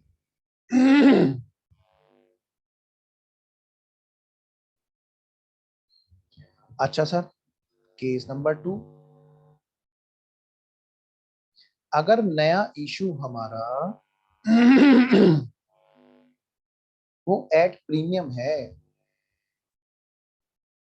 अगर न्यू इशू हमारा बेटे किस पे है, एट प्रीमियम है, जैसे फॉर एग्जांपल 10 रुपए की फेस वैल्यू वाला शेयर हमने इशू किया और वो हमने किया 12 पे, 12 रुपए की प्राइस पे, तो हमारी नेट प्रोसीड कितनी होगी? मैं वेट कर रहा हूँ जी आपके जवाब का।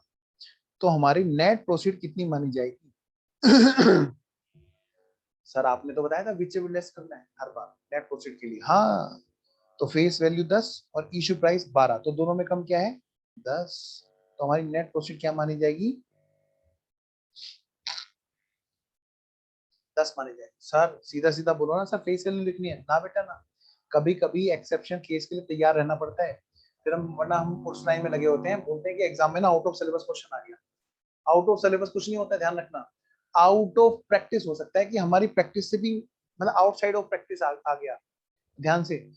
तो केस नंबर 3 वैसे तो बहुत रेयर चांस है आने के, पर मैं अपनी क्लास में पूरी सेफ्टी चाहता हूँ बच्चों की।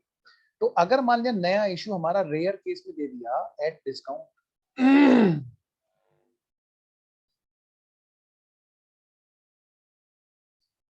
तो भाई फेस वैल्यू अगर 10 है और इशू प्राइस हमारा 10 से कम है, लेट सपोज 9 है, तो हमारी नेट प्रोसीड कितनी मानी जाएगी जी? दोनों में से जो कम है, तो हमारी 9 रुपीज की नेट प्रोसीड मानी जाएगी। नेट प्रोसीड का ये मतलब होता है कि मालिक की कुर्सी पे वो बिठाओ जिसकी जेब में पैसा है। अगर मान लिया कोई वहां पे मोटा ताजा मालिक बैठा है और पैसा बस इतने से लिए बैठा है, तो मान लो वो इतने रुपए का आदमी है, बस ये कहना चाहते हैं। ठीक है जी। नोट करते रहो मेरे साथ साथ। इनमें से कोई एक केस होगा हमारे एग्जाम में, जो क्वेश्चन में आएगा वो इनमें से कोई एक केस आएगा। अब वापस आते हैं जी, प्रीमियम पेबल और रिडम्पशन होगा, हाँ जी। बेटे वो कहां से करते हैं बताओ? सर वो तो ना ए और बी, इनमें से कोई एक केस हो सकता है, क्या है होता है बताओ? सर वो तो आपने बताया था कि प्रीमियम राइट ऑफ करने के लिए अगर सेक्शन 133 कंपनी होगी तो प्रीमियम में से राइट ऑफ नहीं करेंगे। अब सेक्शन 133 वाली कंपनी नहीं होगी तो फिर हम प्रीमियम में से भी राइट ऑफ करेंगे। तो मैं यहाँ पर ये मान के कराऊंगा क्वेश्चन, जब तक कुछ ना बोले कि वो सेक्शन 133 वाली कंपनी नहीं है, यानी कि वो क्या है, अदर देन वाला केस है। हमारे स्टडी मेट में सारे क्वेश्चन इसी के ऊपर बेस्ड है। तो यानी कि हम सिक्योरिटी प्रीमियम अकाउंट को भी यूज कर सकते हैं, सिक्योरिटी प्रीमियम अकाउंट को भी हम लोग यूज कर सकते हैं प्रीमियम पेबल ऑन रिडम्पशन को राइट ऑफ करने के लिए। और इसमें दोनों तरह के हैं, ओल्ड वाला यानी कि जो क्वेश्चन में बैलेंस शीट में दे रखा होगा, और प्लस जो अभी अभी हमारा नया इशू से अगर हमारा कोई आया है, न्यू इशू से अगर हमें कोई प्रीमियम मिला है अभी अभी। सिक्योरिटी प्रीमियम के अलावा और कौन सा है जी, फ्री रिजर्व एंड सरप्लस, उसका भी यूज हम कर सकते हैं। तो कितने कितने रुपए कहाँ कहाँ से यूज किए, ये दरअसल ये जो चार्ट है ये इस बात का चार्ट हमें एग्जाम में बनाना है, और हमारा एग्जाम में आंसर इसी चार्ट के अकॉर्डिंग आना है। तो मैं ये कह सकता हूँ कि अगर हमने चार्ट कर लिया तो हमारे नंबर पक्के। तो पूरे चैप्टर में हमें जो करना है बेटा, ये चार्ट पे फोकस करना है, लेकिन मैं आपको थोड़ा सा एक्स्ट्रा काम कराऊंगा जो एग्जाम में शायद ना आ पाए, जनरल एंट्री कराना। जो एग्जाम में शायद ना आए, बैलेंस शीट कराना। बेटे बैलेंस शीट का मान लिया कोई रिलेवेंट पार्ट पूछ लिया है ना, और मान लिया एंट्री का कोई रिलेवेंट पार्ट पूछ लिया कि बताओ एस केस में कौन सी एंट्री होगी, तो नॉलेज तो वो सारी मांगते हैं आपसे। अब वो किस तरह से पूछ ले, हमें हर तरह से तैयार रहना है, लेकिन मेन जो की पॉइंट है हमारा वो ये चार्ट रहेगा इस चैप्टर। ठीक है, तो वर्किंग नोट में मैं ये चार्ट बनवाया करूंगा हर क्वेश्चन के। एनीवेज, तो चलिए फिर नेक्स्ट क्लास में हम लोग करेंगे क्वेश्चन शुरुआत, और क्वेश्चंस करेंगे हम लोग, एग्जाम्पल करेंगे सबसे पहले। और वो किसके अकॉर्डिंग हम इस चैप्टर को मूव करेंगे, सबसे पहले मैं आपकी भरपूर प्रैक्टिस कराऊंगा एग्जाम्पल्स के साथ। ये वाले जो चार्ट है हमें इसको फॉलो करके चलना है, ठीक है।